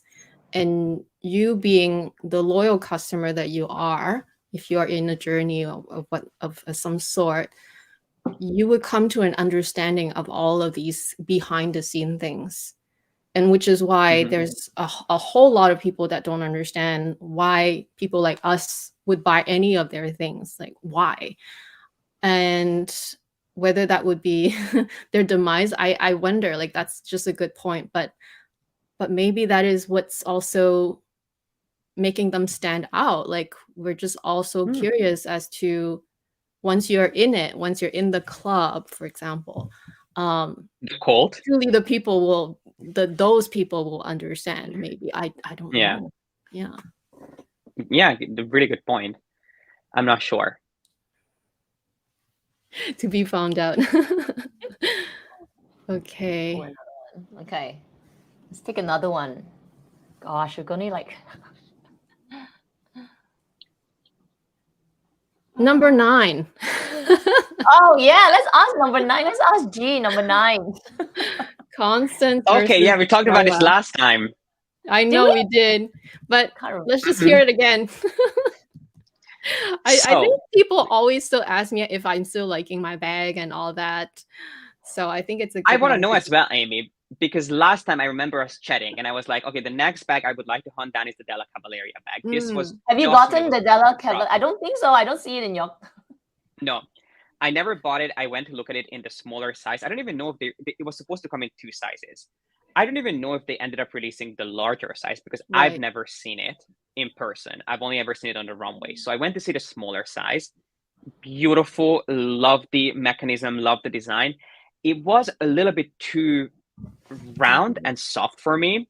What I am realizing is that I can pull off bags that are a little bit more sharp. They look a little bit more masculine on me. And that's just my preference. I'm not saying that there's anything, it should be, it should look a certain way on a man and it should look another way on a woman. But on the way I like my bags, it was just a little bit too curvaceous, a little bit too rounded on me. Curvaceous and soft. And soft, yeah. Oh, the soft part, I'm not sure what you're referring to, but okay, let me just remove my soft. comment. I mean, it doesn't have any sharp edges, Amy. Oh, I see. Because not tactile. Right, No, not in terms of how it feels, but the shape. It doesn't have any sharp edges. It's completely rounded. Yeah. I can already see Kat. She's like making fun of this bag again, all over again in her mind. So we all know how she feels about it. And all the words that all of you are using are just adding to my all round and soft and curvaceous. Yeah. But anyway, so my current update for, I don't know if it'll help you, G, or not, but I feel like you made a really good point that maybe they never released a larger size, which from what I could remember on the runway, it's a much larger size. So that would probably be a better size for you because you just mentioned that you're not into mini bags so much. I would still consider this to be a slightly larger mini bag, but it's still a mini bag, right? At the end of the day, it's still 18 centimeter. For me, like I said, this is a great bag. Like there's so many people that have it that love it to bits. Actually, the other guest that we had, Dr. Lee, he loves this bag. He uses this for traveling and all that. Oksana loves it. The only issue I have with it, and it's more about the aesthetic. Again, my frame is much more petite, and I'm also more of a, like my style is leaning towards the dressy side. So this one to me feels a bit too casual sometimes. So that's issue number 1. Issue number 2 is because to me this style is a bit too casual. I also feel that it's a bit too boxy and sticking out of my body the way I carry it anyway. Like if I carried it crossbody, which is the second, because there's only 3 holes, right? 1, 2, 3. It's either going to be too long, or I do this one, which is crossbody. But then I feel like the bag, because it's quite structured, it sticks out of my body, right where my hips are, and I don't like that look. Again, that lends to that casualness of it. I think that's where I'm sitting. Like I think this bag is absolutely well done. It's so like craftsmanship wise and everything. And at the time when it just first released, the price was very good. So I have no complaints from that end. It's just not quite my aesthetic. That's the only complaint I have. Yeah. Amy, can I point something else out on your bag? So this is something that Hermes does on a few of their bags, and I don't get it. Why they attach the strap to the back of the bag instead of the top? They do this exact same thing on the 24 bag. You know how on the 24, 24, 29, and 21, the strap doesn't go on top of the bag, on the top part. Instead, I should have a Constance here somewhere. Is Uh, next. Is it because anyway, of so it the goes, is it because of the equestrian look that it wants the Like bag this- to fall against the the body of side of the the horse. horse? maybe, but then the bag leans forward, and or as in Amy's case, it just like sticks out more than it Yeah. should. It doesn't. It's much less likely to mold to your body. Obviously, it is a structured bag, so it's not going to completely mold to your hips. But I feel like if the strap was on top, it would look a lot more proportionate because there'd be a better distribution of balance. Because all the weight goes on the back of the bag, eventually it will lean forward, especially the more you put into your bag. And I don't know what you think of the 2424 bag. I just talked about this in my last Q&A. There's something, in theory, I should love that bag. I remember when I first walked down the runway, it was shown handheld. I was like, I love this bag. I need to get this. I went to see it when it launched almost a year later. And I was so disappointed. There's something about these decisions, which I'm sure have to do with design. I cannot put my finger on it, but there's something that makes these bags look a little bit more awkward than they should for the price. And maybe that also contributes to you not loving the bag as much, Amy. I don't know if I'm right or wrong. Please feel free to correct me. I don't feel that this one leans forward necessarily. Okay. But for me, it's definitely because it's so structured, unlike and I'm comparing it to the Constance. Unlike the Constance where maybe it does have something to do with the strap being in the middle and you're like sandwiching it and you can double it. That gives it that ladylikeness. Whereas you don't get that with this. This is just one way of carrying it. If you carry it on the shorter side, like on the shortest one, then it looks more like it's still just like a shoulder bag, which is still too casual for me, aesthetic wise. So I think by doing it at the back, sorry, Amy, you can only carry it it crossbody. Yeah.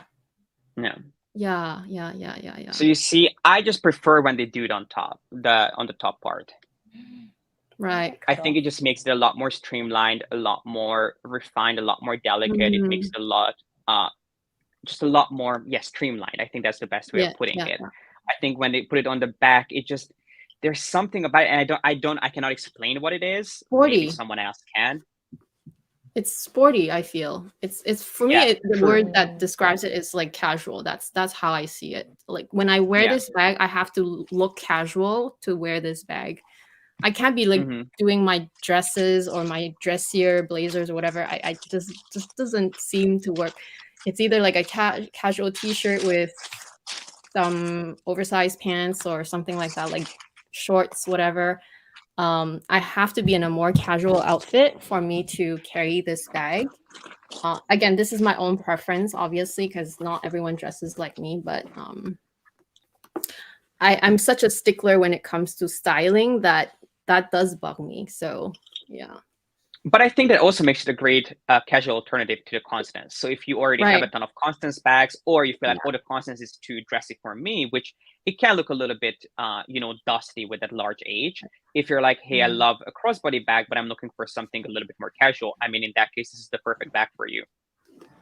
Yeah, I think in the end, you might need both. That is. Now that we're talking about crossbody bags, I have a question for G. So have you changed your mind about the Lindy since we last spoke? Oh God, no. Oh God. No.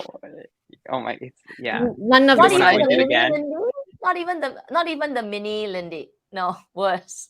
I mean, it's less of a train wreck. That's all I can say, but still a train wreck. Okay.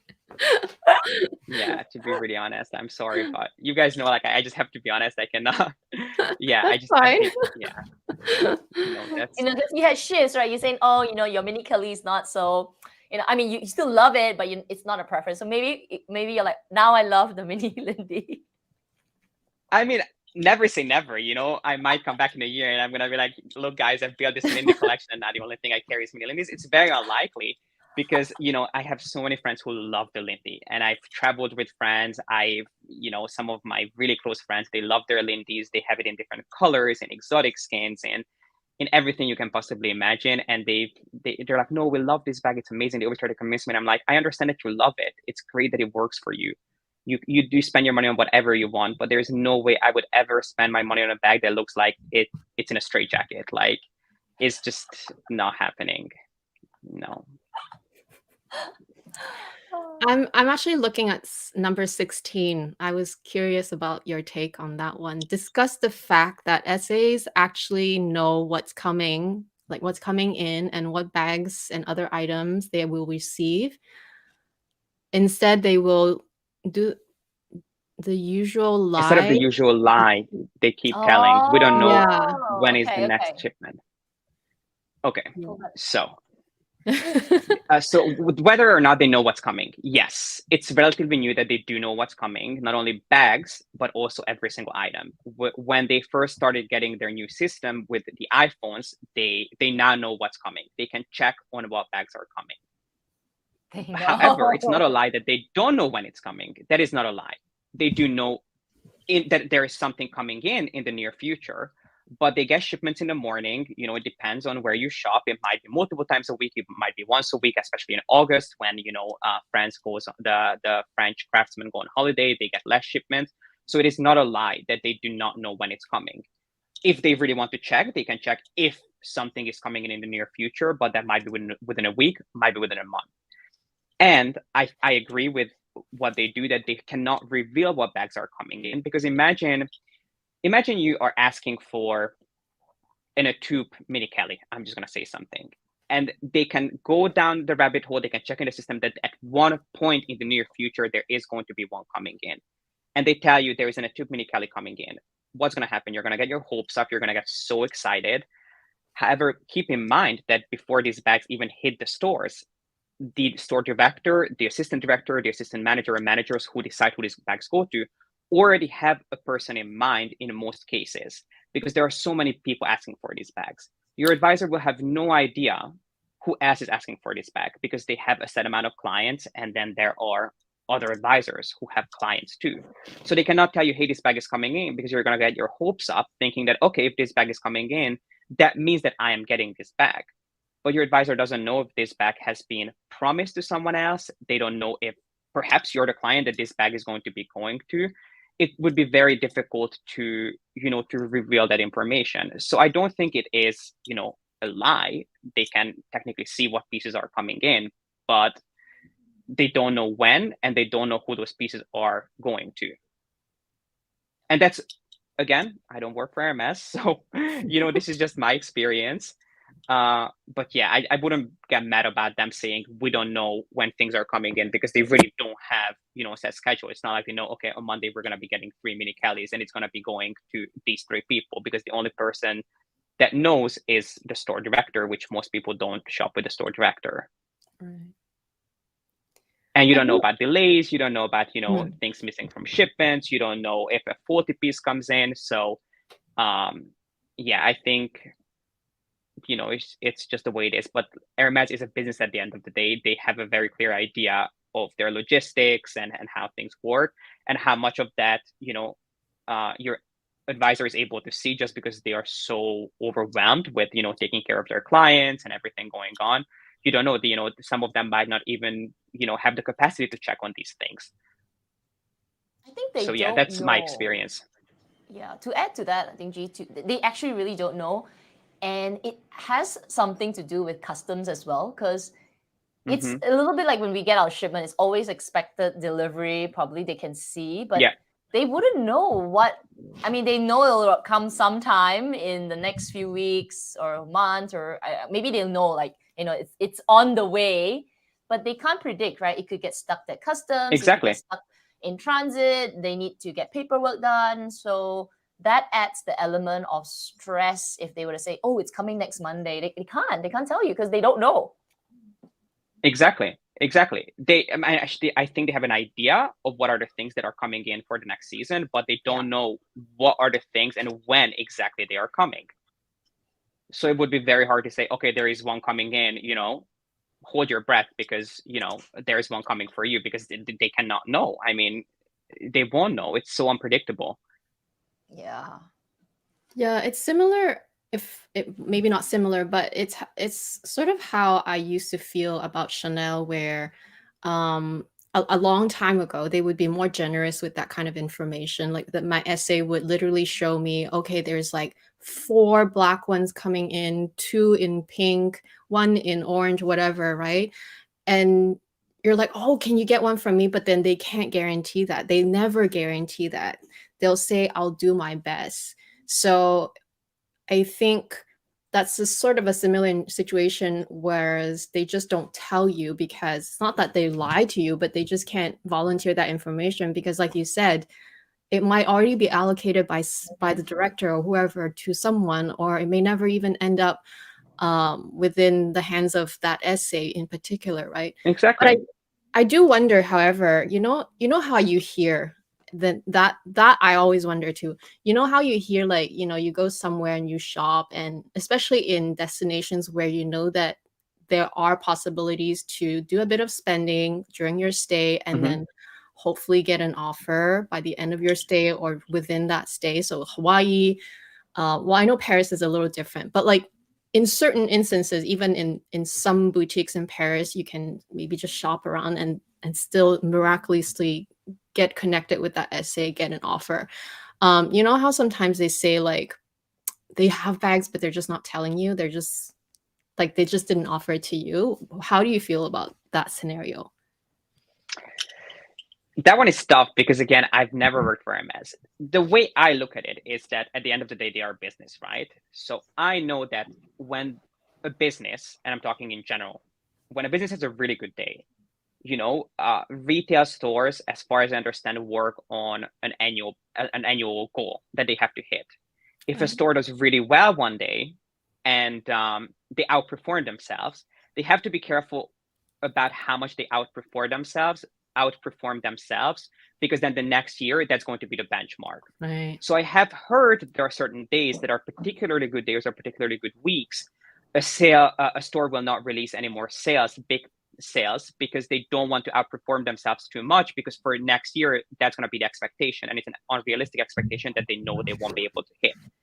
So even though it's about the experience, you have to keep in mind that Hermes is a business at the end of the day. But the thing is, if they say that there isn't anything available for you, that doesn't mean that there are no bags. We all know that there is going to be some sort of a bag in the bag. But when they say that we have no bags for you, that is very true. It's either because those bags cannot be released, it's either because those bags are going to someone else, or because those bags are on hold and they need to be checked, or this and that. So I really don't think that there's any sort of lying going on in a malicious way. At least that hasn't been my experience. I think it's more about, them trying to protect themselves and, trying to communicate whatever they can to you. But yeah, that's my way of looking at it. So I don't think there's any sort of malicious, lying going on that, oh, they don't want to offer it to you, but they'll offer it to the next person. I mean, yeah.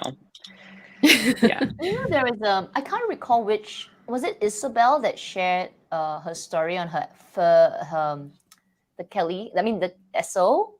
It was actually a little bit like this scenario. The first SO, right? Yeah, right. So she shared in her, it was like 4 years ago already, that video. I remember a little bit of it, but it is in a scenario of this. Not to say that, it will happen to everyone, but it was a situation of telling your customer, oh, you're gonna get this bag, and then it was a mistake on the SA's part because it was already allocated, and but then he already told her or something like that, so you create a disappointment. And obviously in her case it turned out better because she got an offer of SO, but still that doesn't happen to everyone, right? So I think after, I'm sure a lot of essays experience this because they want to be excited. I mean, they are excited because they can you're a good customer, they can almost fulfill what you want. But then by sharing that information a little bit too early, prematurely, probably created a lot of unhappiness with those loyal customers. So they just rather just say, not lie, but they just, keep your expectations low. And if it happens, great. If it not, I didn't say anything. Yeah. But I mean, if you really break this question down, it's about, do they know when things come in? Is it a lie? As far as I understand, they do not know when things are coming in. They might have an idea of what are the things that are going to be arriving, but when and who those things are going to, that in my experience is just not, you know, something that they would lie about. But that's just my personal experience. Yeah. Let's pick another one. Very good answers, though. Let's see.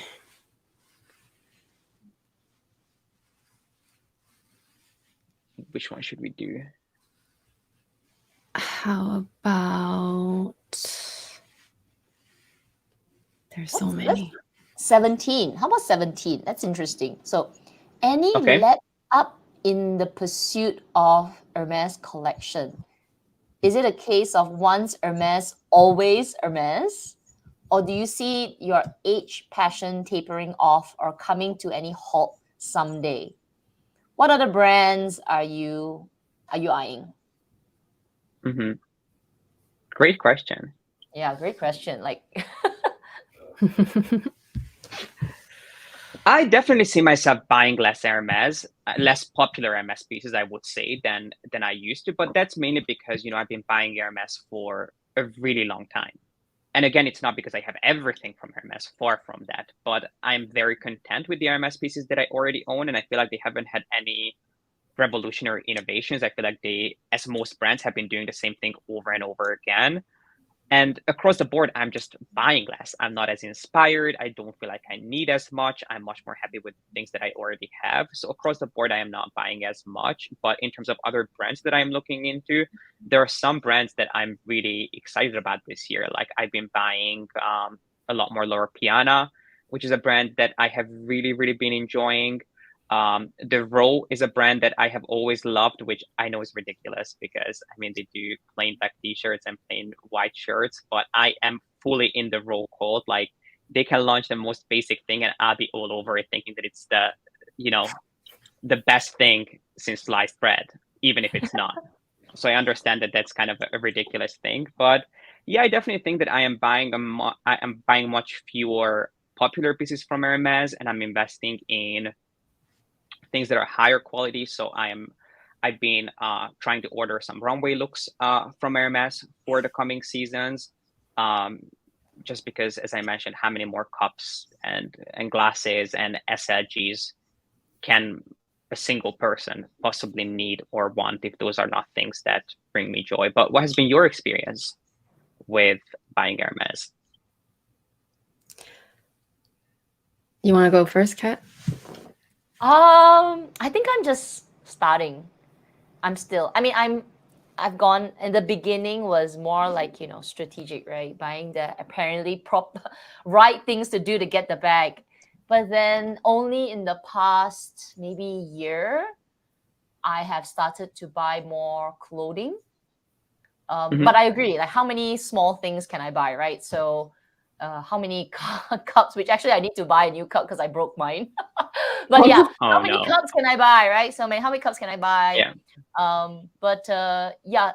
For me, it's exploring a little bit more. But again, it will also be how many shoes can I buy? How many belts can I buy? So there'll come a point where right now I am entering the ready to wear phase of saying, okay, I like this piece. I can actually put it into, you know, my whole wardrobe. But have to be very careful because I live in Singapore. I can't wear everything. And Hermes is very cashmere, wool heavy. So it's depends, Kat. Sorry to interrupt you, but Hermes ready to wear, if you're new to Hermes ready to wear, it's broken down into two groups. So there's going to be Hermes commercial, Hermes runway. And people love to think, oh, one is better than the other. It's not. You're not better for buying runway than if you buy commercial. There's none of that. It's just different looks.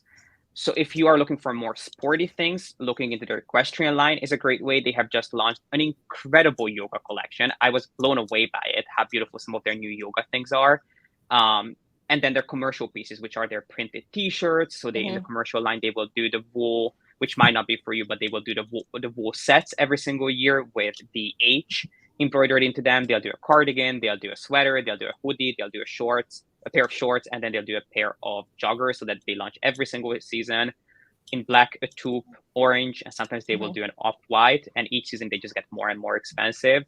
And anything, pretty much anything with a print or an embroidery on it is commercial, almost always. And then their cashmere coats, their knits, their seasonal pieces are going to be runway pieces, which definitely tend to be a lot more heavy and a lot more intricate. I haven't seen any of the runway ones. But so to the question about, is it a case of once Hermes, always Hermes? I don't think so. I feel like I've used this word before, fatigue. There's a little bit of fatigue with Hermes. Like at one point it's all in, right? So it's like all in, and I get really into the brand, but it's very a bit psychological as well, because I sometimes when I'm buying, I'm looking at other things. At the back of my head, I'm thinking, should I look at Hermes first? Because I should be strategizing, yeah. But so the whole once Hermes, always Hermes, I think doesn't really hold true after a while. Maybe in the beginning because it's exciting, it's new, but then maybe like Yuji, you're sort of like saying, okay, I like the role, I like Loro Piana, I'm moving away from it, because you've been there, done that. Sort of like old news in a way. And seasonal Hermes things. I mean, let's not forget that Hermes does some beautiful seasonal things. Hermes is not only about Birkins, Callis, Constances. They have some amazing seasonal pieces. Unfortunately, none of the seasonal things have worked for me. But an example, the Maximore bag, the one with the horse bite on it, that looks like a pencil case. Like, I am obsessed with that bag. I saw it in London recently. It was, oh my God, one of the most beautiful, coolest head-turning pieces that I've seen in a really long time. It would look ridiculous on me. So it's not something that I can buy. So in the meantime, while I find something seasonal that I will enjoy, I'm looking at other brands. But, the good thing with Hermes is that a lot of people think of their heritage pieces and their commercial pieces, but there's so much more that Hermes offers that don't get nearly as much attention. And because they don't get as much attention, they are not what keeps the lights on. They don't produce as much of it, which also means that they'll be a lot more rare. Yeah, that makes sense. Never seen it. What do you I've never think, seen Amy? that bag, the one which the handle on the Maximore. top. Yeah, Maximore. Yeah. Oh my God, incredible. I hope one day I will get to see it and be able to buy one, because I'm obsessed, at least from the pictures, I'm obsessed with it as well. Yeah. It's totally my aesthetic. For me, I think Kat put it in a way that is sort of similar to mine, only because I'm also kind of in the beginning of the journey. Yes, I've got my Holy Grail Birkin, Holy Grail Kelly, but I just feel like I'm just tasting like the tip of the iceberg. Like literally, I'm just starting to really be able to enjoy the brand so much. And for me, so to answer the question, right, is it once into Hermes, forever Hermes? Probably not, because I also love Chanel. However, I do think that for me anyway, the experience plays into it a lot. So for instance, right now, I have a good relationship with my current SA, and I feel like I have a good relationship with my store. And so I'm actually really enjoying the whole journey, because it's sort of like my happy place. Like I just enjoy going there. I enjoy looking around, and I enjoy buying something whenever I have something to buy. I enjoy going there, buying that thing, and explore the rest of what's new, and perhaps adding that to my cart too. Whereas I don't have as much of that with the other brands right now. Is it because I'm deliberately taking a break from them? A little bit, yes, because I have to allocate my funds that way. But at the same time, I'm also not getting that kind of attention with other brands. Part of it is not because of anyone's fault. Like I lost my longtime SA at Chanel. She used to work there for 16 years before she left and went back to Japan. Wow. So that was just like, unfortunate, and I haven't been able to connect with any other SAs, because the second one that I was able to connect with, he also went on a sick leave. So it's sort of like I have no SAs there anyway. So like I was forced to just, be be just enjoying where I'm at right now, which is Hermes. And so for as long as my current essay and the rest of the store is appreciating me back for my loyalty, I will probably continue to be a longtime customer and just buying things whenever I think of, right? Like, yes, how many cups can I buy, this and that, but it's not about that. It's more like I'm always on the lookout, and perhaps it will be still strategic, but a little bit more calm. Like I'll still try to buy things because I'm still after certain quota bags. I'm still hoping for a few more, but I am also maybe a little bit more like what you said, right? Just buy what I'm like, what comes to mind and I need and they have and it's new and I like, then I'll go and buy it, right? As long as it's available. So that's where I'm at, I feel.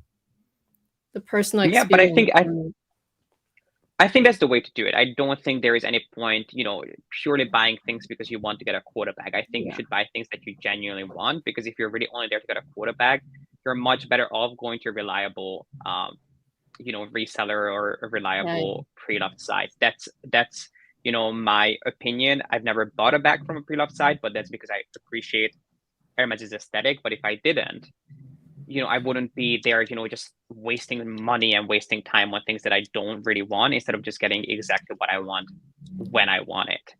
I don't think there's anything wrong with that. And I think these days, when there are so many amazing resources out there, I mean, of course, do your due diligence and make sure that you only go to places that you can fully trust. I don't think that one is better than the other. Obviously, it's going to be less expensive getting a bag directly from the boutique. Well, not always the case, depending on how desirable the bag is. But if you consider all the time that you spend going to the store, spending on things that you don't really want, I mean, it just really depends. All right, let's go back to the, I think we have time for maybe one more. It's a long list of questions. Oh, yeah. Do we want to look at leathers? Different leathers, or... There's also number 3, which is not necessarily Hermes related. It's summer travel plans, shopping on holiday. You guys can tell me what fun things you're getting up for this summer. Oh my gosh, my holiday, as I was telling everyone on my Q&A, is that well, I am going on a cruise in August, but it's just to Alaska, so there's no shopping involved in Alaska. That's all we have right now. Any other plans will be just an ad hoc plan, because that's how we tend to do our planning. I don't know about Kat. Oh wait, I know about Kat, but anyway, for me, usually I do one holiday per year, which is summertime. Well, September. But then this year's plan changed a little bit. Plus, I got a new family member in my house, which the members will find out tomorrow. So there are no travel plans for a little while. I agree with that, Kat. Yeah, you're gonna get a run for your money, I'm telling you. How about you, G? Yeah. Oh, you already are, right? You just went to... I am, yeah. So I'm gonna be in Milan for a little bit in August. Nice. And then I'm going to Spain in September. And in terms of summer shopping, hopefully in Italy, I can buy some Italian brands. So I'm thinking of buying Loro Piana, maybe some things from Brunello Cucinelli, which are Italian brands. One thing that I want to buy is the Brunello Cucinelli fragrance, which is specific to their boutiques. So you can only buy it in their flagships. You cannot buy it online. So that's something that I'm hoping to hunt down. In terms of summer shopping plans, not really. I'm just hoping that the things I ordered from Hermes in terms of ready-to-wear pieces arrive at one point for fall winter. Yeah, so nothing crazy. That sounds pretty amazing. Actually, now because we were talking about shopping, I remember Maria asked, heading to Paris, better chance of getting ready to wear there, local boutique constantly out of her size. Yeah, so I am not a Paris shopper. I have to be honest with you guys. I have not been to Paris in like 20 years. Oh, wow. Yeah, I'm not. I don't know what it is. I just don't have this romantic like association with Paris, and so especially where do going you to shop in Hermes. Europe? I shop in the Netherlands, and then I Okay. shop in that's where I shop mainly. And Oh, then I okay. will go, every time I travel, I will go to, different boutique just to stop by to check out, what's the latest and greatest, but I'm really loyal to my store there. So that's really where I shop. I don't shop in Paris. I have some friends who live outside of France, but they still shop in Paris and they have an amazing experience. So I can tell you from what I know from personal friends who go to Paris to buy ready to wear is that their selection is always the best. I mean, they are the first boutique to get the latest ready to wear pieces. You have the largest selection of not only designs, but also sizes. You have to keep in mind that because it's so popular, there might be a chance that they'll be sold out of the things that you're looking for. But it's always worth checking because, especially going to the mothership, the boutique on the Faubourg boutique, they'll definitely have the largest selection of Hermes ready-to-wear pieces for you, not only runway, but also commercial, like the most intricate, most insane looks. And then I know you're going to Paris, but another place to check out is London. So in Harrods, there is a dedicated ready-to-wear boutique on the first floor. They only carry women's ready-to-wear, but they carry some incredible things like runway, commercial, everything. I think they might have a really small selection for more commercial pieces, but the rest of the boutique is all like the most beautiful runway pieces. So I would say that if you're looking for genuinely ready-to-wear, the Faubourg boutique and the one in Harrods in London are your best bets. Yeah. I miss Europe. I miss going there. I've only been once. Shall we take another one just from the audience? Yeah, let's take one from the audience. Sure. Yeah. Since we're talking about all the other brands, let's give Hermes like a break. Let's take this one from Exploring with Chris. Quiet luxury alternatives for G. The Row Delvaux. I'm sorry, I don't know how to pronounce this. Ether Acme? Neither do I. I've never heard of that brand. But the Row, you're a fan of the Row. I am. And it's a bad obsession because I know how ridiculous some of their things are. Like I am fully aware. Like I'm not one of those people who's like, oh yeah, spend $600 on this t-shirt, it's worth it. It's not worth it. It's the most ridiculous things. But I buy them because they have that spine detail. So what I love about the Row and their ready to wear, I'm a big fan of their ready to wear. About the Row now, like okay, if you had to recommend one thing about the Row, what would it be? Their knits, I love their knits. They're simple knits. I love. They do because I love plain black knits. So for me, I buy a plain black knit every single season. But I have like literally a shelf full of black knits up there, and they all look identical. What I love about the Row is that they will have these really unique twists on classic pieces that make things stand out. So they will do knits that are twisted. They will do knits that have different proportions. So knits with longer sleeves or a deeper neckline. So their knits are really beautiful. And then I did buy this bag. So I love the Row's bag designs.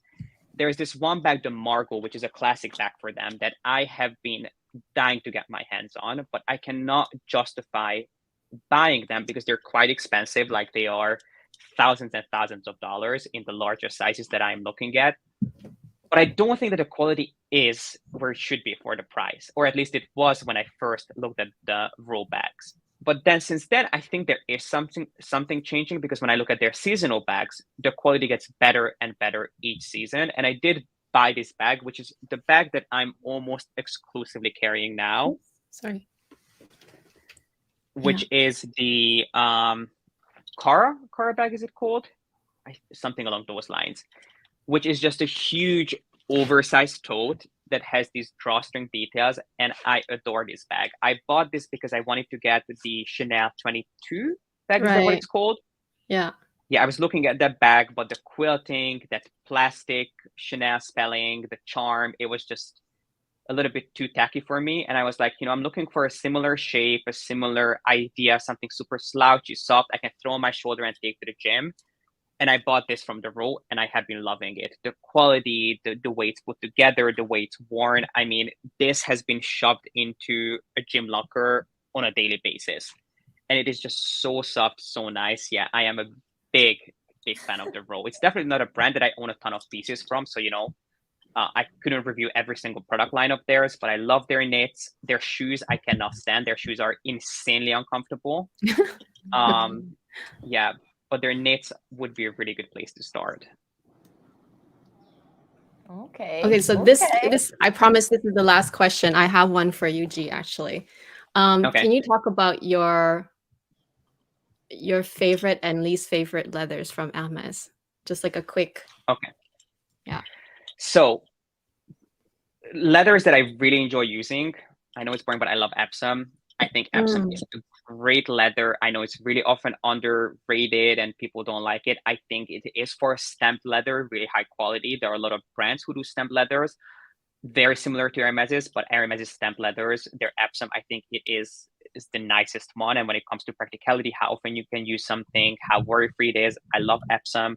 I love Togo. I love, when I buy something, I want to be able to use it. And I know I don't have to worry about these leathers. So for me, those are some of my favorites.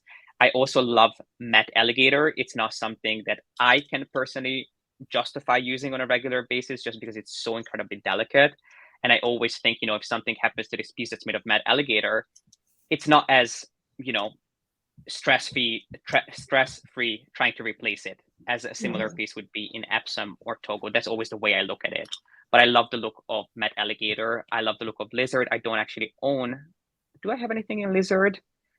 Maybe a couple of smaller things, but nothing major. But I love the look of lizard. And then least favorite, goat skin across the board. Any sort of chef. Oh, I was just gonna ask you if you like chef. I like chef. It's just a personal preference. It looks greasy. It looks slimy. It looks like it has like an oil slick feel to it. It's a beautiful leather. It's hard wearing. It's really resistant. It absorbs color beautifully. So I always say that if you would like to get your hands on a bag in a vivid color, get it in chef because it will have the most accurate color translation. There's no other leather that will absorb color as beautifully as chef does. But personally, if you ask me, I just don't like that tactile. It just feels like slimy to me. It reminds me of a snail. I don't know why. Yeah, I don't have anything in it. I have to pull this comment from Joe. Oh my God, G just broke my heart. I love chef. I'm sorry, but it's just, I just cannot touch a chef piece without wanting to wash my hands. Like anytime I touch it, I'm like, oh my God, I need some Purell or something because this was not right.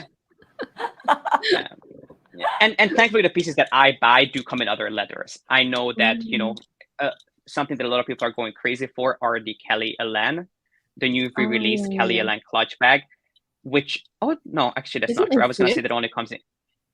No, it comes in chef, box, and Epsom. I almost said it only comes in chef, but it doesn't. It does come in Epsom and box too. But it has, I think the initial drop was in chef. So, if you're looking at a piece that only comes in chef, or there are certain colors that only come in chef because they couldn't, put that dye into another leather, I understand buying a bag in chef. But if I have another option, I would go for that other option. And I don't think I've ever bought a chef piece. Maybe I have, but I don't think so. So you would go for box and butler instead of chef any day? Oh yeah. Oh, okay. Oh yeah. Even though box will patina and all that stuff. I would get box in black, so it wouldn't patina. But it would get shiny. It is shiny, but it doesn't have that, and also it's kind of, chef is also a little bit porous. Like it's not grained, but it has, texture to it. Box is completely, dots. And it's not the kind of dots that like ostrich has, but it's I'm not into that snail look. If you are, you enjoy it, you're spending your own money, you're not spending mine, but you asked for my opinion and I it's fair. Like you're allowed to love what you love. Like it's funny because my first essay, he loves Epsom. Like every bag every bag he offers me, he wants me to take an Epsom. I'm like, why do you love Epsom so much? Like, I didn't understand that, but I love Epsom now too because it's very hard wearing. Like, I just It is. love it too. Yeah. But so you have to keep in mind that with Epsom, even though it's hard wearing, it's not as easy to not refurbish. What's the word? To like if something happens to the bag, repair. It's not as easy to repair. Because it's a stamped leather. It's very hard for them to re-stamp that leather. They have to do it by hand, and it's very hard to if you scratch that bag, if you scratch Epsom, if you're able to scratch it, it's not something that can be buffed out as easily as it can be buffed out of heritage leathers, which tend to be a little bit more robust. So that's something that you have to keep in mind, that you have pros and cons with every single leather out there. Yeah. Well, we are at past our 2-hour mark by a little bit. I just want to thank you again, G, so much for spending a full 2 hours with us. You didn't even have a drink of water. I'm just like amazed. I did. Yeah, I have everything in front of me. No, I did. Okay, I did. Yeah. Good. But we loved it. Obviously, we still didn't have enough time to cover all the questions. So obviously, I would love to publicly invite you back again whenever you're free. So obviously, thank you guys. But in any case, we really enjoyed it. I know the audience enjoyed it, and thank you so much. We hope you're gonna come back, and yeah, I guess we'll just. I would love to. Yeah. Yeah, we'll just leave it at here. Thank you so much for having me, and thank you for all the questions and everything. I had the best time. So thank you so much, guys, for having me. Thank you. Amazing. Anyway, so for the rest of you guys, Luxee's, we'll see you tomorrow for the members, and otherwise we'll see you next week. And yeah, that's it for today. So have a good week, and we'll talk to you next time. Bye. Bye, guys. Have a nice weekend. Bye.